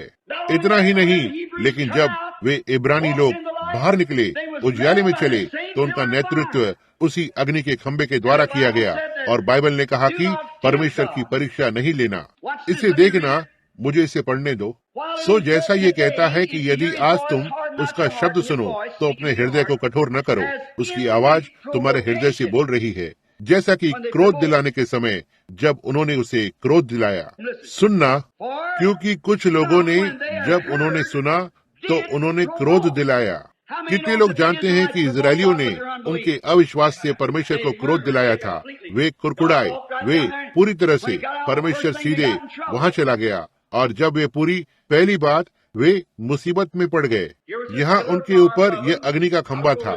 मैं नहीं जानता कि उन सभी ने इसे देखा या नहीं। कम से कम मूसा ने इसे देखा और वह उनके ऊपर था और उन्होंने इसकी ओर देखा। और जब वे नीचे आते हैं, मान लो कि यदि उन्होंने इसे नहीं देखा तो मैं नहीं जानता कि उन्होंने देखा या नहीं, ये उनके आगे चला गया। बाइबल ने कहा कि ये वहाँ पर था। यह कहा, तारा ज्ञानी पुरुषों के आगे आगे गया। इसे किसी ने नहीं देखा सिवाय ज्ञानी पुरुषों के। यह हर एक वेधशाला के ऊपर से गया। उन्होंने तारों के द्वारा समय रखा। इसे किसी ने नहीं देखा सिवाय ज्ञानी पुरुषों के। यह उनके लिए ही था कि इसे देखें, और वे ज्ञानी पुरुष ही थे जिनके लिए तारा भेजा गया था। और अग्नि का खंभा मूसा के लिए भेजा गया और मूसा को इजरायलियों के लिए भेजा गया और उन्हें मूसा का अनुसरण करना था। वे मूसा को देख सकते थे और मूसा ने प्रकाश को देखा। वहाँ वे चले गए, तब वे छोड़कर निकल रहे थे। और जब वे बाहर निकले, वे लाल समुद्र के पास पहुँच जाते हैं। और उन्होंने अद्भुत कार्यों के वे सब चिन्ह और चीजों को घटित होते हुए देखा था। जब वे अभी भी वहाँ मिस्र के पुराने देश में ही थे, लेकिन जब वे अपनी यात्रा में वहाँ से बाहर निकले, बस परिवर्तित होकर और बाहर निकाले गए। फिर पहली बात जो आप जानते हैं, वे मुसीबत में पड़ गए। परमेश्वर आपको परेशानी में लाना पसंद करता है। वो परेशानी को वहाँ रखना पसंद करता है और देखता है कि आप इसके बारे में क्या करेंगे। तब उसने बस लाल समुद्र को रोक दिया और पहली चीज जो आप जानते हैं, उन्हें इस स्थान में से होकर चलाकर सीधा बाहर ले गया। फिर उनके पीछे फिरौन को भेजा। देखा कि किस तरह से परमेश्वर इसे करना पसंद करता है। वो उसकी सामर्थ और प्रेम को प्रदर्शित करना पसंद करता है। वो परमेश्वर है और वो बस आपको ये दिखाना पसंद करता है कि वो कौन है। आमीन। और परेशानी तो ये है कि आज लोग कहते हैं, ओह वे दिन बीत चुके हैं। नहीं, परमेश्वर अपने आप को भला कैसे प्रदर्शित कर सकता है जब आपको ऐसी बातें सिखाई जाती हैं। लेकिन परमेश्वर खुद को प्रकट करना पसंद करता है। यहाँ इजराइल के बच्चे प्रकाश में चलते हुए आते हैं। मूसा उनके आगे आगे चल रहा है। वहाँ वे थे, आगे बढ़ो, यह वो रास्ता है। परमेश्वर बुला रहा है। हम लोग बाहर निकल रहे हैं। हम प्रतिज्ञा किए गए देश में जा रहे हैं। Oh hallelujah. यहाँ वे सब चिल्ला रहे थे और कूद रहे थे और अच्छा समय बिता रहे थे। आप जानते हैं, और पहली बात जो आप जानते हैं, उन्होंने पीछे मुड़कर देखा और कहा, ओह वह धूल क्या है। उनमें से एक पहाड़ी पर चढ़ गया। उसने कहा, ओह ओह हाय हाय, यह तो फिरौन की सेना है। परमेश्वर ने कहा, तुम इतने डरे हुए क्यों हो? क्या तुम विश्वास नहीं करते कि मैंने जो वहाँ किया है? तुम किस बात से इतने चिंतित हो? तुम मुझे क्यों क्रोध दिलाते हो? जब वे वहाँ पर पहुँचे, तब मूसा निकलकर और परमेश्वर से मध्यस्थता किया। परमेश्वर ने तब लाल समुद्र को खोला और वे चलकर उस पार गए, शत्रु को अंदर समाप्त कर दिया। इसी तरह से परमेश्वर करता है। डरो मत, सारे उत्तेजित न हो जाओ, घबराओ मत, तुम परमेश्वर को क्रोध दिलाते हो। फिर उसने क्या किया? ऐसा दिखा, ठीक है, हमारे पास एक बड़ी परीक्षा थी, परमेश्वर धन्य हो, हम इसे पार कर चुके हैं, हमारे पास अब और नहीं होगी, हम प्रतिज्ञा किए हुए देश के रास्ते पर हैं। और वह उन्हें सीधे जंगल में ले गया जहाँ पर पानी नहीं है। क्या आप कल्पना कर सकते हैं? परमेश्वर उसके पवित्र किए हुए पवित्र लोगों के साथ उन्हें ठीक इस जाल में से बाहर निकाल लाया, फिर उन्हें उस जाल से बाहर निकाला और उन्हें सीधा यहाँ बाहर ले आया जहाँ पानी नहीं है, जबकि वह उन्हें किसी तरह से वहाँ ले जा सकता था जहाँ पानी था। क्यों? यदि वह चाहता था तो वो बस एक नदी बना सकता था सारे रास्ते भर। यदि वो चाहता तो वो हर एक पहाड़ के अंदर आनंद से फाड़ कर हवा में 50 फुट पानी उछाल सकता था। निश्चय ही वो कर सकता था, लेकिन यदि वो ऐसा करता तो यह बहुत ही आसान रहा होता। ओह, मैं इसे पसंद करता हूँ। प्रभु का नाम धन्य हो। परमेश्वर ने ऐसा क्यों नहीं होने दिया भाई ब्रैनम? परमेश्वर ने क्यों? परमेश्वर ऐसा करता है, उसे ऐसे ही रहने दो, बस चलते रहो। यह परमेश्वर का काम है। धर्मी जन के पद चिन्ह यहोवा की ओर से दृढ़ होते हैं। जी हाँ श्रीमान, इससे क्या फर्क पड़ता है? मैंने अपना सारा पैसा गवा दिया भाई ब्रैनम। खैर, कुछ भी हो, परमेश्वर धन्य हो। ओह, मैंने ऐसा किया और ऐसा हो गया, तूफान ने मेरे घर को उड़ा दिया। कुछ भी हो, परमेश्वर धन्य हो। प्रभु ने दिया, प्रभु ने ले लिया, प्रभु का नाम धन्य हो। बस आगे बढ़ते रहो। यह सब परमेश्वर की महिमा है। परमेश्वर जानता है कि वो क्या कर रहा है।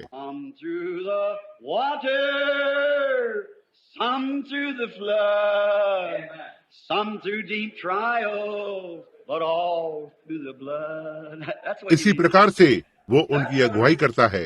यह सही बात है। ओह प्रभु, मैं ऐसा महसूस कर रहा हूँ कि मैं बस रुक कर और चिल्ला सकता। इसी तरह से वो अपने प्रिय बच्चों की अगुवाई करता है। ओह, क्या आप बस महसूस कर सकते हैं? अब मैं एक मनोवैज्ञानिक नहीं हूँ, लेकिन क्या आप अभी उस मनोहर आत्मा को महसूस कर सकते हैं जो अब इमारत पर घुलते जा रहा है? क्या हो यदि हमारी आंखें अभी खुली होती और देखते इन गलियारों के ऊपर और नीचे, इन दीवारों के चारों ओर कौन ठहरा हुआ है? पुराने समय का एलिशा एक सुबह, जब वो लड़का उतना ही अंधा था जितना वो हो सकता था, उसने कहा, वहाँ पर नीचे सीरियाई लोगों को देखो। कहा, लेकिन वहाँ हमारे साथ और भी अधिक हैं। कहा, मैं तो किसी को भी नहीं देखता। कहा, प्रभु उस लड़के की आंखें खोल दीजिए। उसने उस बूढ़े नबी के चारों ओर देखा। उसके चारों ओर पहाड़ पर अग्नि थी और अग्नि के घोड़े और अग्नि के रथ। तब उसे यकीन हो गया था। उसने कहा, हम अभी बाहर जाकर और उन्हें अंधा कर देंगे। उनकी दृष्टि बिल्कुल वैसे ही सही थी जैसे हमेशा से रही थी, लेकिन वे उसके प्रति अंधे थे। कहा, तुम सब एलिया को खोज रहे हो? कहा, हाँ। कहा, आओ मैं तुम्हें दिखाता हूँ कि वह कहाँ पर है। और यह वही था जो उनका नेतृत्व कर रहा था। वे इसे नहीं जानते थे। इसी तरह से ही आज है। मसीह यहाँ पर है, पवित्र आत्मा यहाँ है, उन्हीं कामों को करते हुए जो उसने हमेशा ही किए, और संसार इसके प्रति अंधा है। वे इसे नहीं जानते।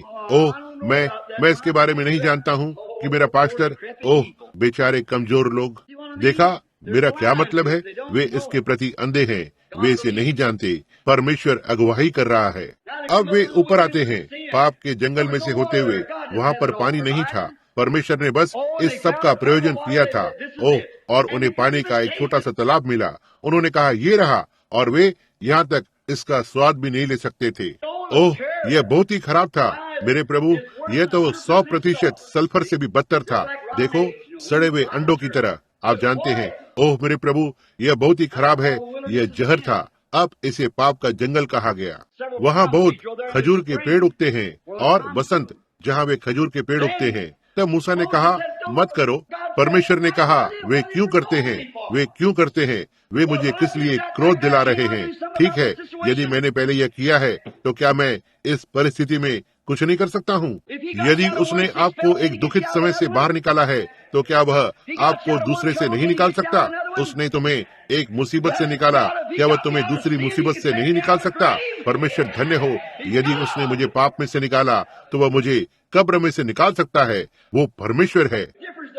क्या इससे फर्क पड़ता है? बस आगे बढ़ते रहें, अपनी आंखों को उस पर रखें। कहा, यदि मैंने पीछे लाल समुद्र को बंद कर दिया और मिस्त्रियों को डुबा दिया, तो क्या मैं इस पानी के विषय में कुछ नहीं कर सकता? तुम मुझे किस बात से क्रोध दिलाते हो? ओह, तुम्हारे अविश्वास के कारण तुम मुझे क्रोध के लिए उकसाते हो।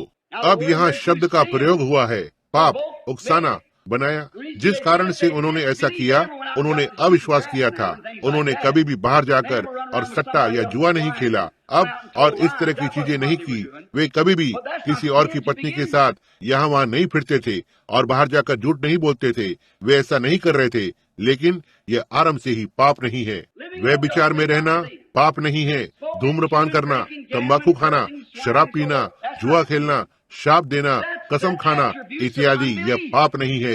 यह तो अविश्वास के गुण हैं। आप ऐसा इसलिए करते हैं क्योंकि आप एक अविश्वासी हैं।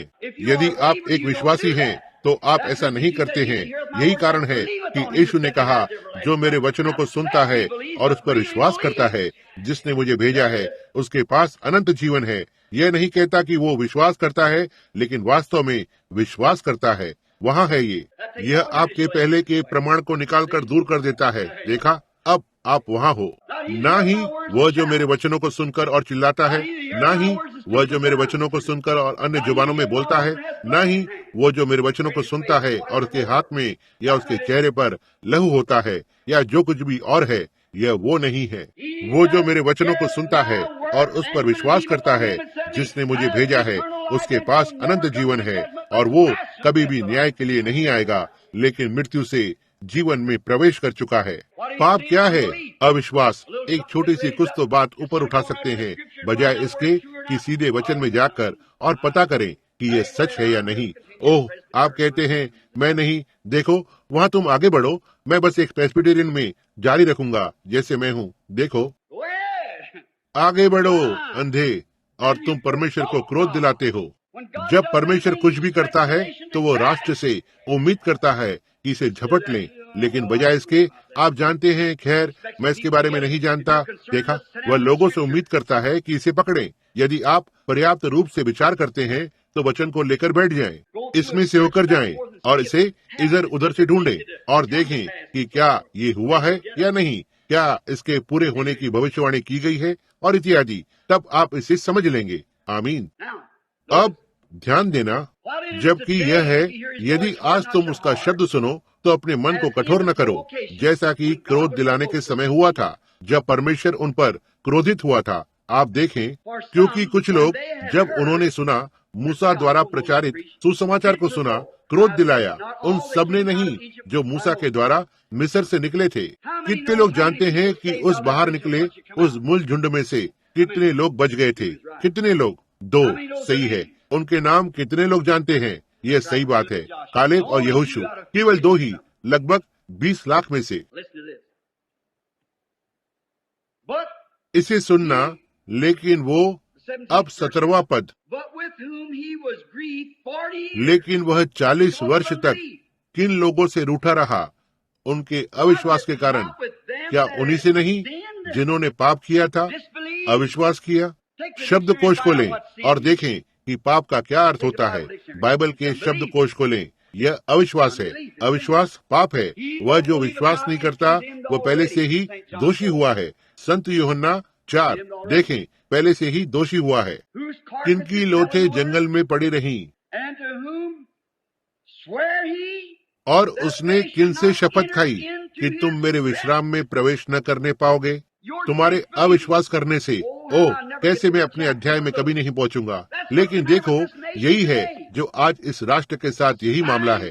चिन्ह और अद्भुत कार्य इस राष्ट्र से होकर गुजरे हैं। वो क्या करते हैं? निरंतर इससे उनके मुंह को मोड़ते हैं। और उसने कहा, मैं शपथ लूंगा कि मैं उन्हें उस देश में प्रवेश नहीं करने दूंगा जिसकी ओर उन्होंने जाना आरंभ किया था। आज इन बड़े कलीसियाओं के साथ क्या मामला है? उनके अविश्वास ने परमेश्वर को उकसाया है। हालेलुया! वह इन पत्थरों से अब्राहम की संतान को खड़ा करने में सक्षम है। उसने उन्हें सुसमाचार को देने की कोशिश की और उन्होंने उनके हृदय को कठोर कर दिया। उन्होंने अपने आप को संगठित किया और उन्होंने छोटे छोटे संप्रदाय बनाए, और हम इस पर ही विश्वास करते हैं और कुछ और नहीं, और परमेश्वर अंदर नहीं बढ़ सका। वे आज कहाँ पर हैं? एक अलग से स्थापित हो रहे हैं। परमेश्वर का छोटा विश्वास योग्य झुंड चिन्हों और अद्भुत कार्यों के साथ ठीक आगे बढ़ रहा है। वह उन्हें परीक्षा में रख रहा है। हर एक पुत्र जो परमेश्वर के पास आता है उसे अवश्य ही पहले परखा और परीक्षा में होकर जाना है। बाल प्रशिक्षित। पहली छोटी सी बात घटित हुई, ओह ठीक है, हो सकता है जो कुछ भी हो, इसमें कुछ भी नहीं है, तुम नाजायज संतान हो और परमेश्वर की संतान नहीं हो, क्योंकि परमेश्वर की संतान अब्राहम का बीज है, जो उन वस्तुओं को बताता है कि नहीं थी, जबकि हालांकि वे थी। परमेश्वर ने ऐसा कहा है और बस आगे चलता रहता है। आमीन। चाहे जो कुछ भी कहे या कुछ भी अलग हो, वे कुछ भी हो, आगे बढ़ते रहते हैं। परमेश्वर ने ऐसा कहा है। 25 वर्ष तक वो उस बालक के लिए रुका रहा, कोई फर्क नहीं, यह क्यों न कितना भी विपरीत था, और उसने अपने आप को उन अविश्वासियों से अलग किया। आमीन। जिससे कि वह विश्वास कर सके। ओह मेरे प्रभु, मैं धार्मिक महसूस कर रहा हूँ। इस पर सोचें, आपको संसार के उस मत सिद्धांत से खुद को अलग करना होगा। उन अद्भुत कार्यों के दिन बीत चुके हैं, ऐसी कोई बात नहीं है, यही कट्टरपंथी है। अपने आप को अलग करो। बाइबल ने कहा, उनके बीच में से निकल आओ और खुद को अलग करो। प्रभु यूं कहता है, और मैं तुम्हें ग्रहण करूंगा। कितना अद्भुत, मैं तुम्हें ग्रहण करूंगा। अपने आप को तुम अलग करने के बाद तुम मेरी संतान ठहरोगे। मैं तुम्हारा परमेश्वर होऊंगा। अपने आप को अलग करो। अविश्वासियों के साथ अपने आप को जुए में मत जूतो। यह सही बात है। युवा लोग विवाह कर रहे हैं, किसी ऐसी लड़की से विवाह करते हैं जो विश्वास नहीं करती, या कोई युवा लड़की ऐसे लड़के से विवाह कर रही है जो विश्वास नहीं करता। आप ऐसा न करें।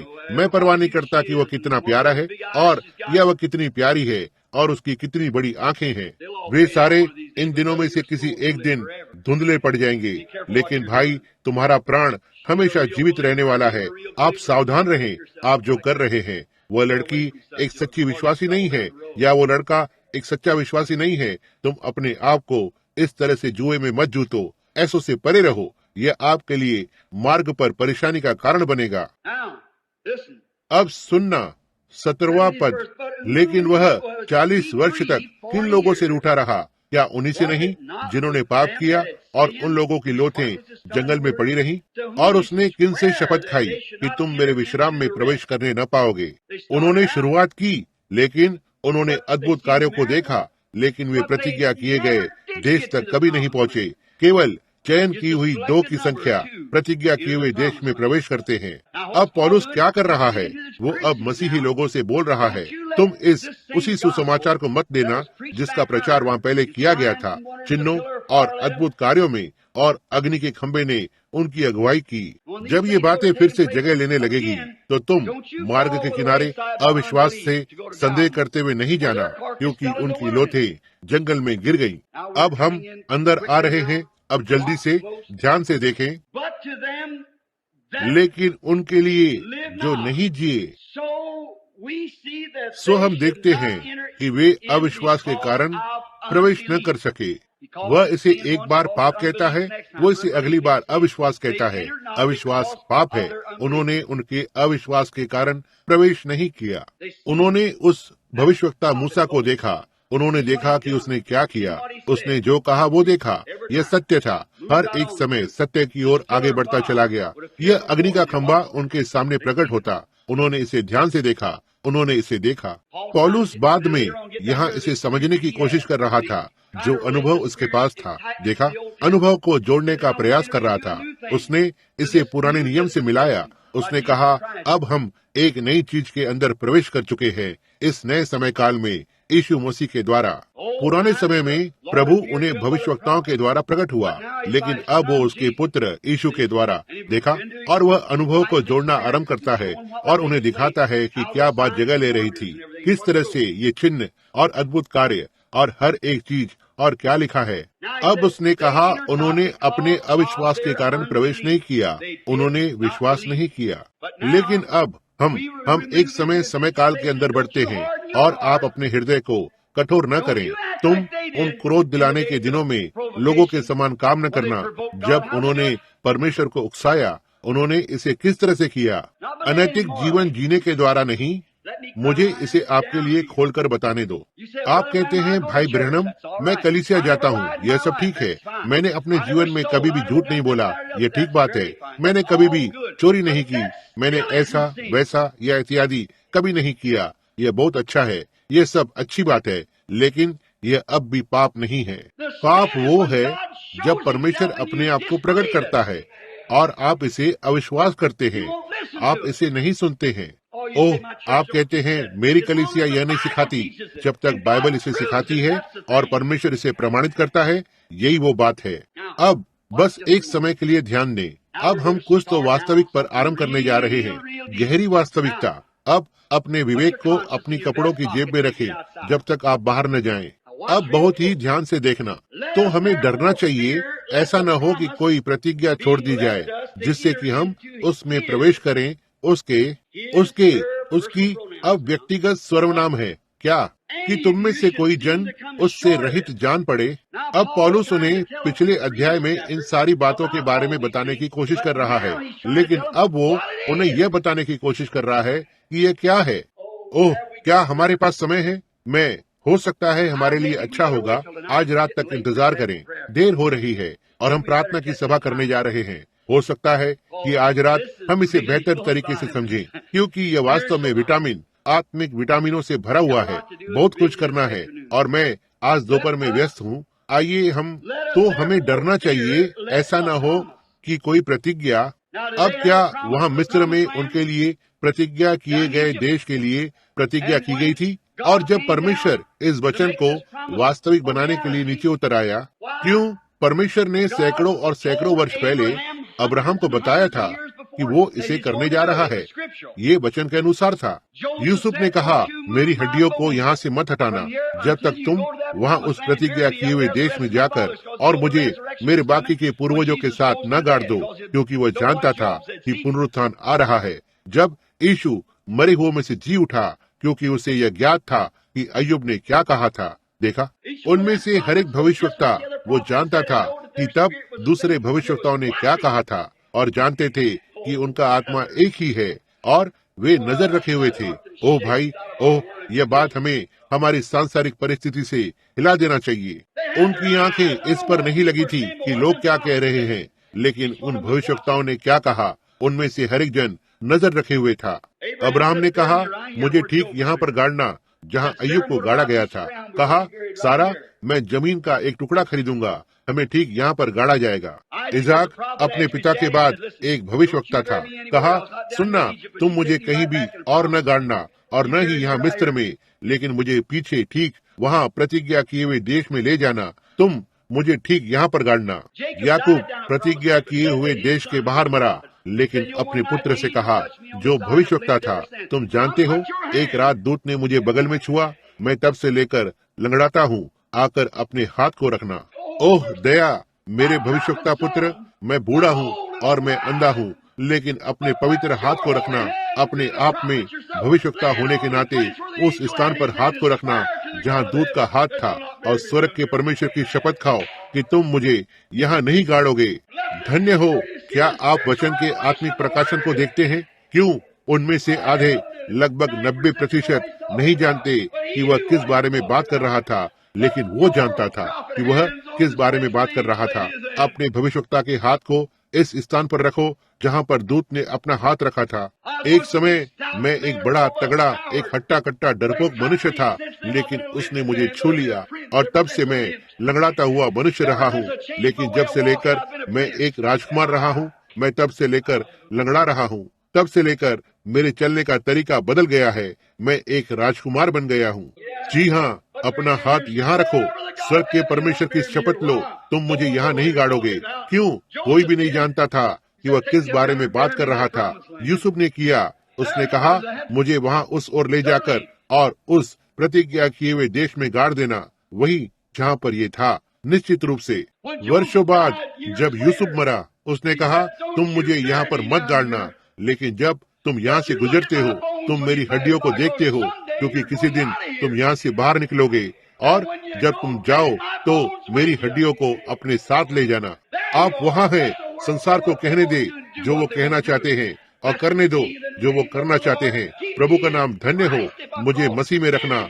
यदि मुझे कुछ भी बुलाया जाता है, एक कट्टरपंथी या पवित्र शोर मचाने वाला, किसी दिन वो आ रहा है, और वे जो मसीह में हैं, उन्हें परमेश्वर अपने साथ लेकर आएगा। जब वो आता है, ये सारा एक आत्मिक रूप से प्रकट हुआ सत्य है जो ठीक वहाँ रखा हुआ है, और इसे समझने के लिए एक आत्मिक मन की आवश्यकता होती है। सारे दिन भर उस पर विश्राम करें, इस पर सोचें। यदि यहाँ तक आप जाते हैं बिना आपके रात्रि के भोज के, इस पर सोचें। और आज रात हम उसके विश्राम के अंदर जाएंगे जो बचा हुआ था, और देखेंगे कि यह प्रतिज्ञा आज क्या है, आज यह चीज क्या है। क्या परमेश्वर ने इसे यहाँ बाइबल में नहीं रखा है और इसे सिद्ध नहीं करता है? यह ठीक अब यहाँ पर नहीं है तो मैं एक झूठा भविष्यवक्ता हूँ। यह बिल्कुल सही है, लेकिन यह यहाँ है। यह विश्राम क्या है? उसने कहा, अब हमें डरना चाहिए, ऐसा ना हो कि कोई प्रतिज्ञा छोड़ दी जाए कि हम उसमें प्रवेश करें, बिल्कुल जैसे उन्होंने किया। और यह वही प्रतिज्ञा होना है, यह वही विश्राम होना है, यह वही परमेश्वर होना है, यह वही चिन्ह होना है, यह वही चीज होना है। लेकिन आइए हम विश्राम करें। अब ये क्या है? होने पाए आज रात प्रभु हमें इसे प्रदान करे। जब हम सिरों को झुकाते हैं, प्रभु धन्य हो, केवल अनंतता उन महान चीजों को प्रकट करेगी जिसे हम अब एक साथ मिलकर बांटें। छोटा, बहुत से हैं जिन्हें दोषी होने के लिए ठहराया गया है। जैसा आपने यहूदा की किताब में कहा है कि कितने ऐसे मनुष्य पहले से नियुक्त किए गए दोषी होने के लिए, जो हमारे परमेश्वर की अनुग्रह को लेंगे और इसे लुचपन में बदल डालेंगे।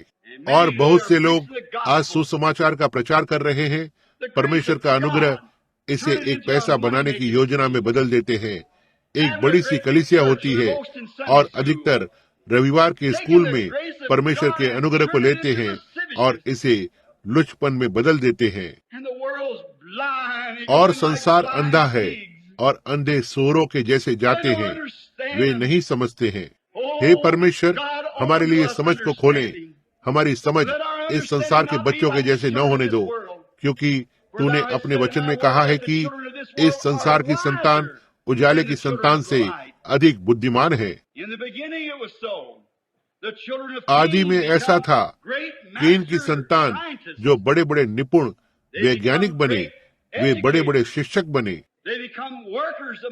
वे वस्तुओं के कामगार बन गए, वे प्रगति करते चले गए बहुत धार्मिकता से, लेकिन दोषी ठहराए गए और न्याय में डूब गए, और उनकी लोथें जल पर तैरने लगी और उनके प्राण अधोलोक में चले गए।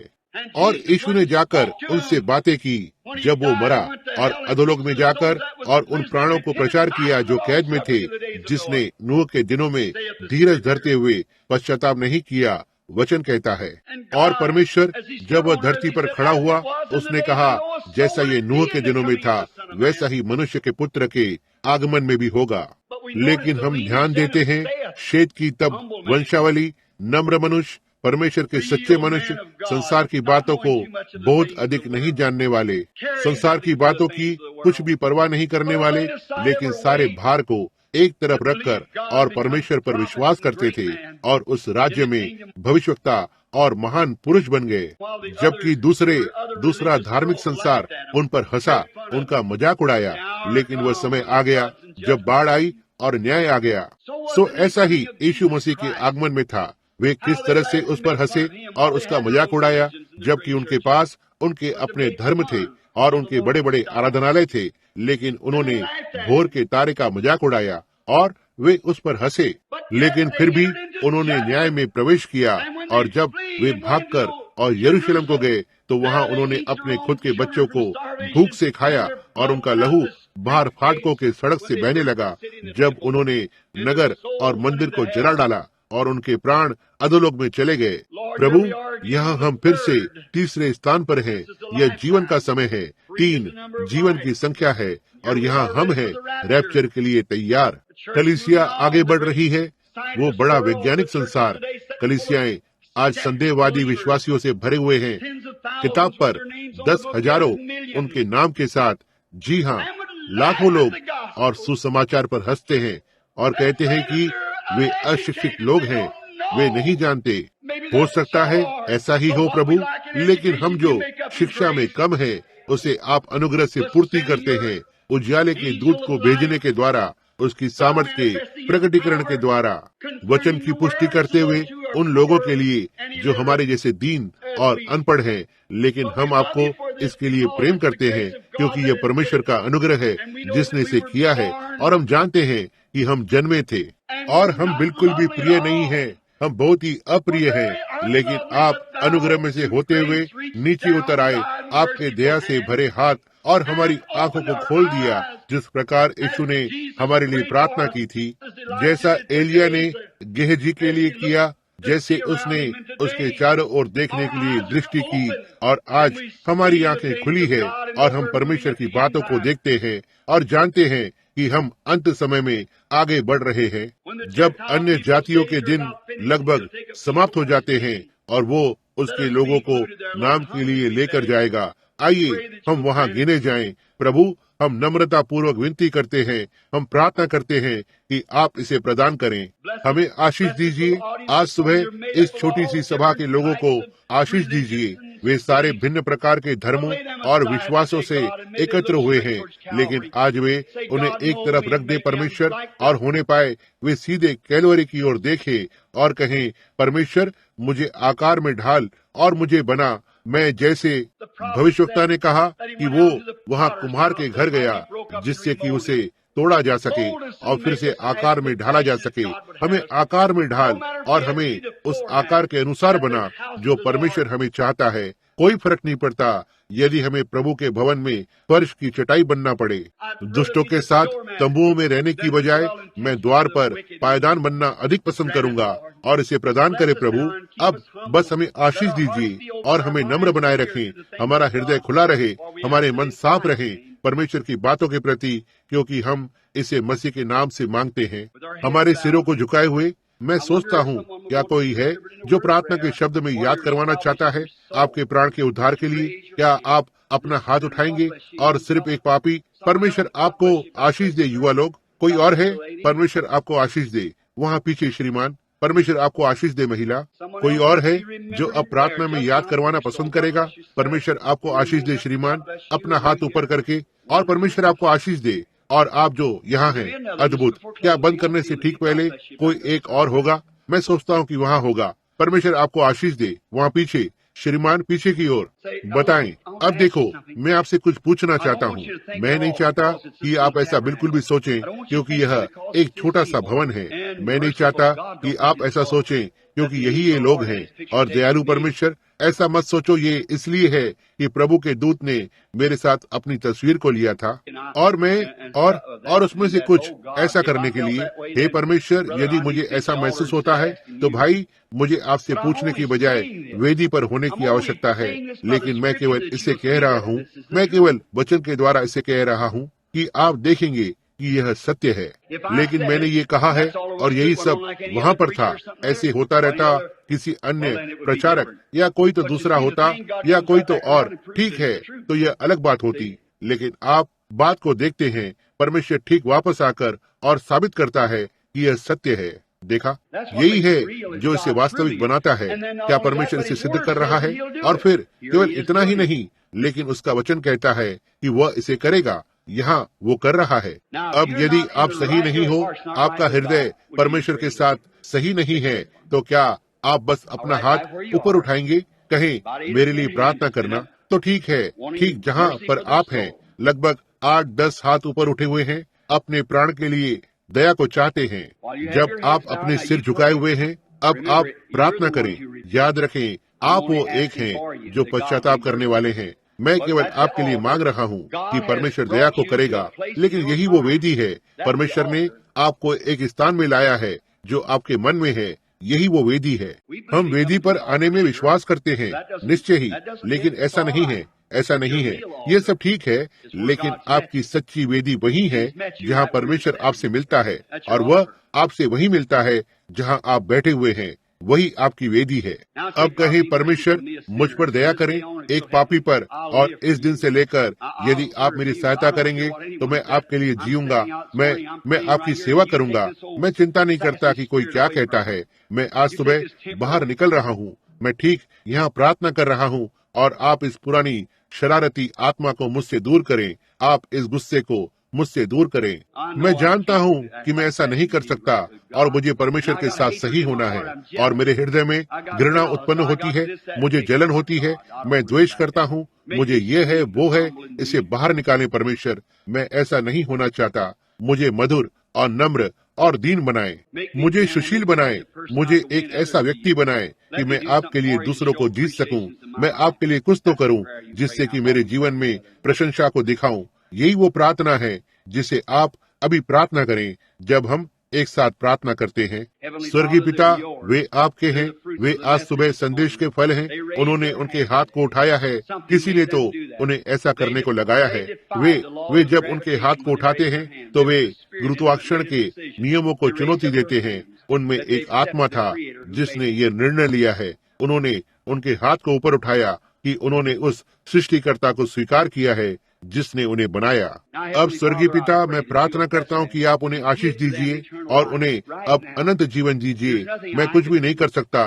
उन्हें वेदी के पास बुलाना, उन्हें एक अतिरिक्त कमरे में रखना, सारे काम को करना, ऐसा करने के लिए ये आपको लेता है प्रभु। हम वचन का प्रचार करने के अलावा और कुछ नहीं कर सकते। आपने कहा विश्वास सुनने से आता है, वचन के सुनने से, परमेश्वर का वचन। अब हमने वचन का प्रचार किया है और उन्होंने उनके हाथ को ऊपर उठाया है कि उन्होंने इसे विश्वास किया है।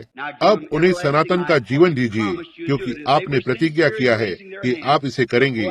यदि वे उनके हाथ उठाने में सच्चे थे तो आज सुबह वे इस भवन से बाहर जाएंगे एक मधुर, दीन, नम्र मसीही होकर, क्योंकि आपने इसकी प्रतिज्ञा की थी।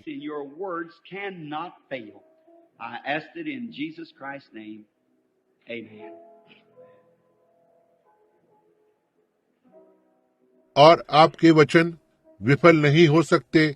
मैं इसे यीशु मसीह के नाम में मांगता हूँ, आमीन।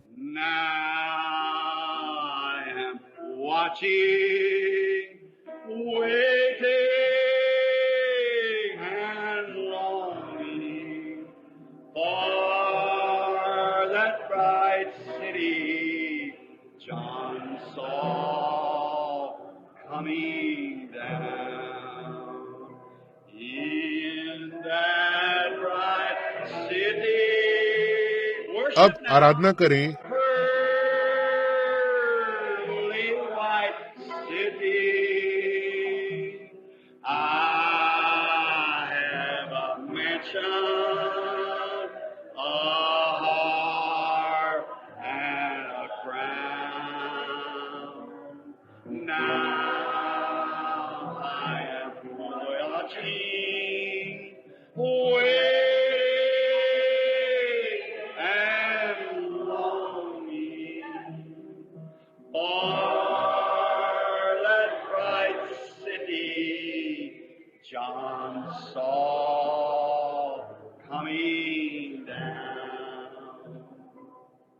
क्या आप अब उससे प्रेम नहीं करते? संदेश अब समाप्त हुआ है। यह आराधना है। हम केवल एक संदेश सुनने के लिए ही कलीसिया में नहीं आते हैं।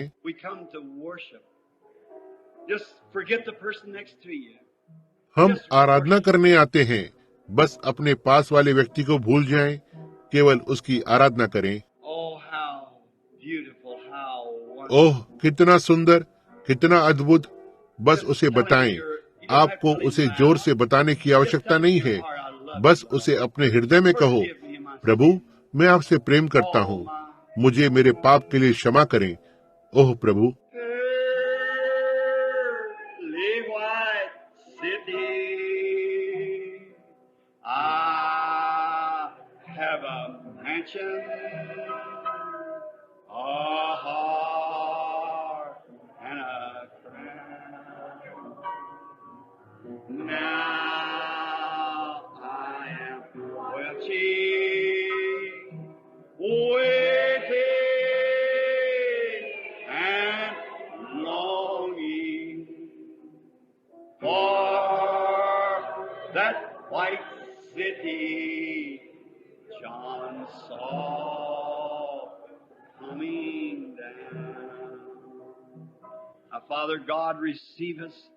हमारे पिता परमेश्वर, हमें ग्रहण कीजिए।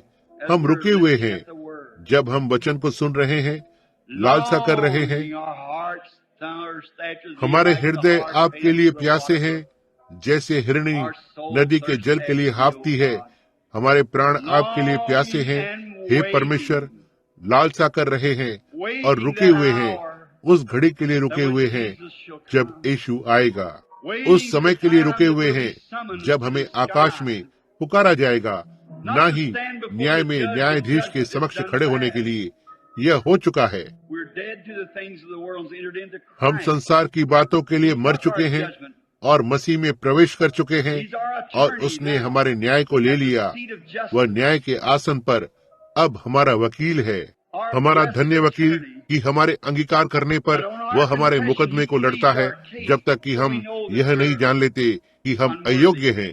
जैसे आज सुबह एक प्यारी बूढ़ी बहन ने उसकी गवाही में कहा, और उसके पैसों को डालते हुए, जब से मैं यहाँ आई हूँ मैंने सीखा है कि यह मेरी पवित्रता नहीं है, ये परमेश्वर की पवित्रता है।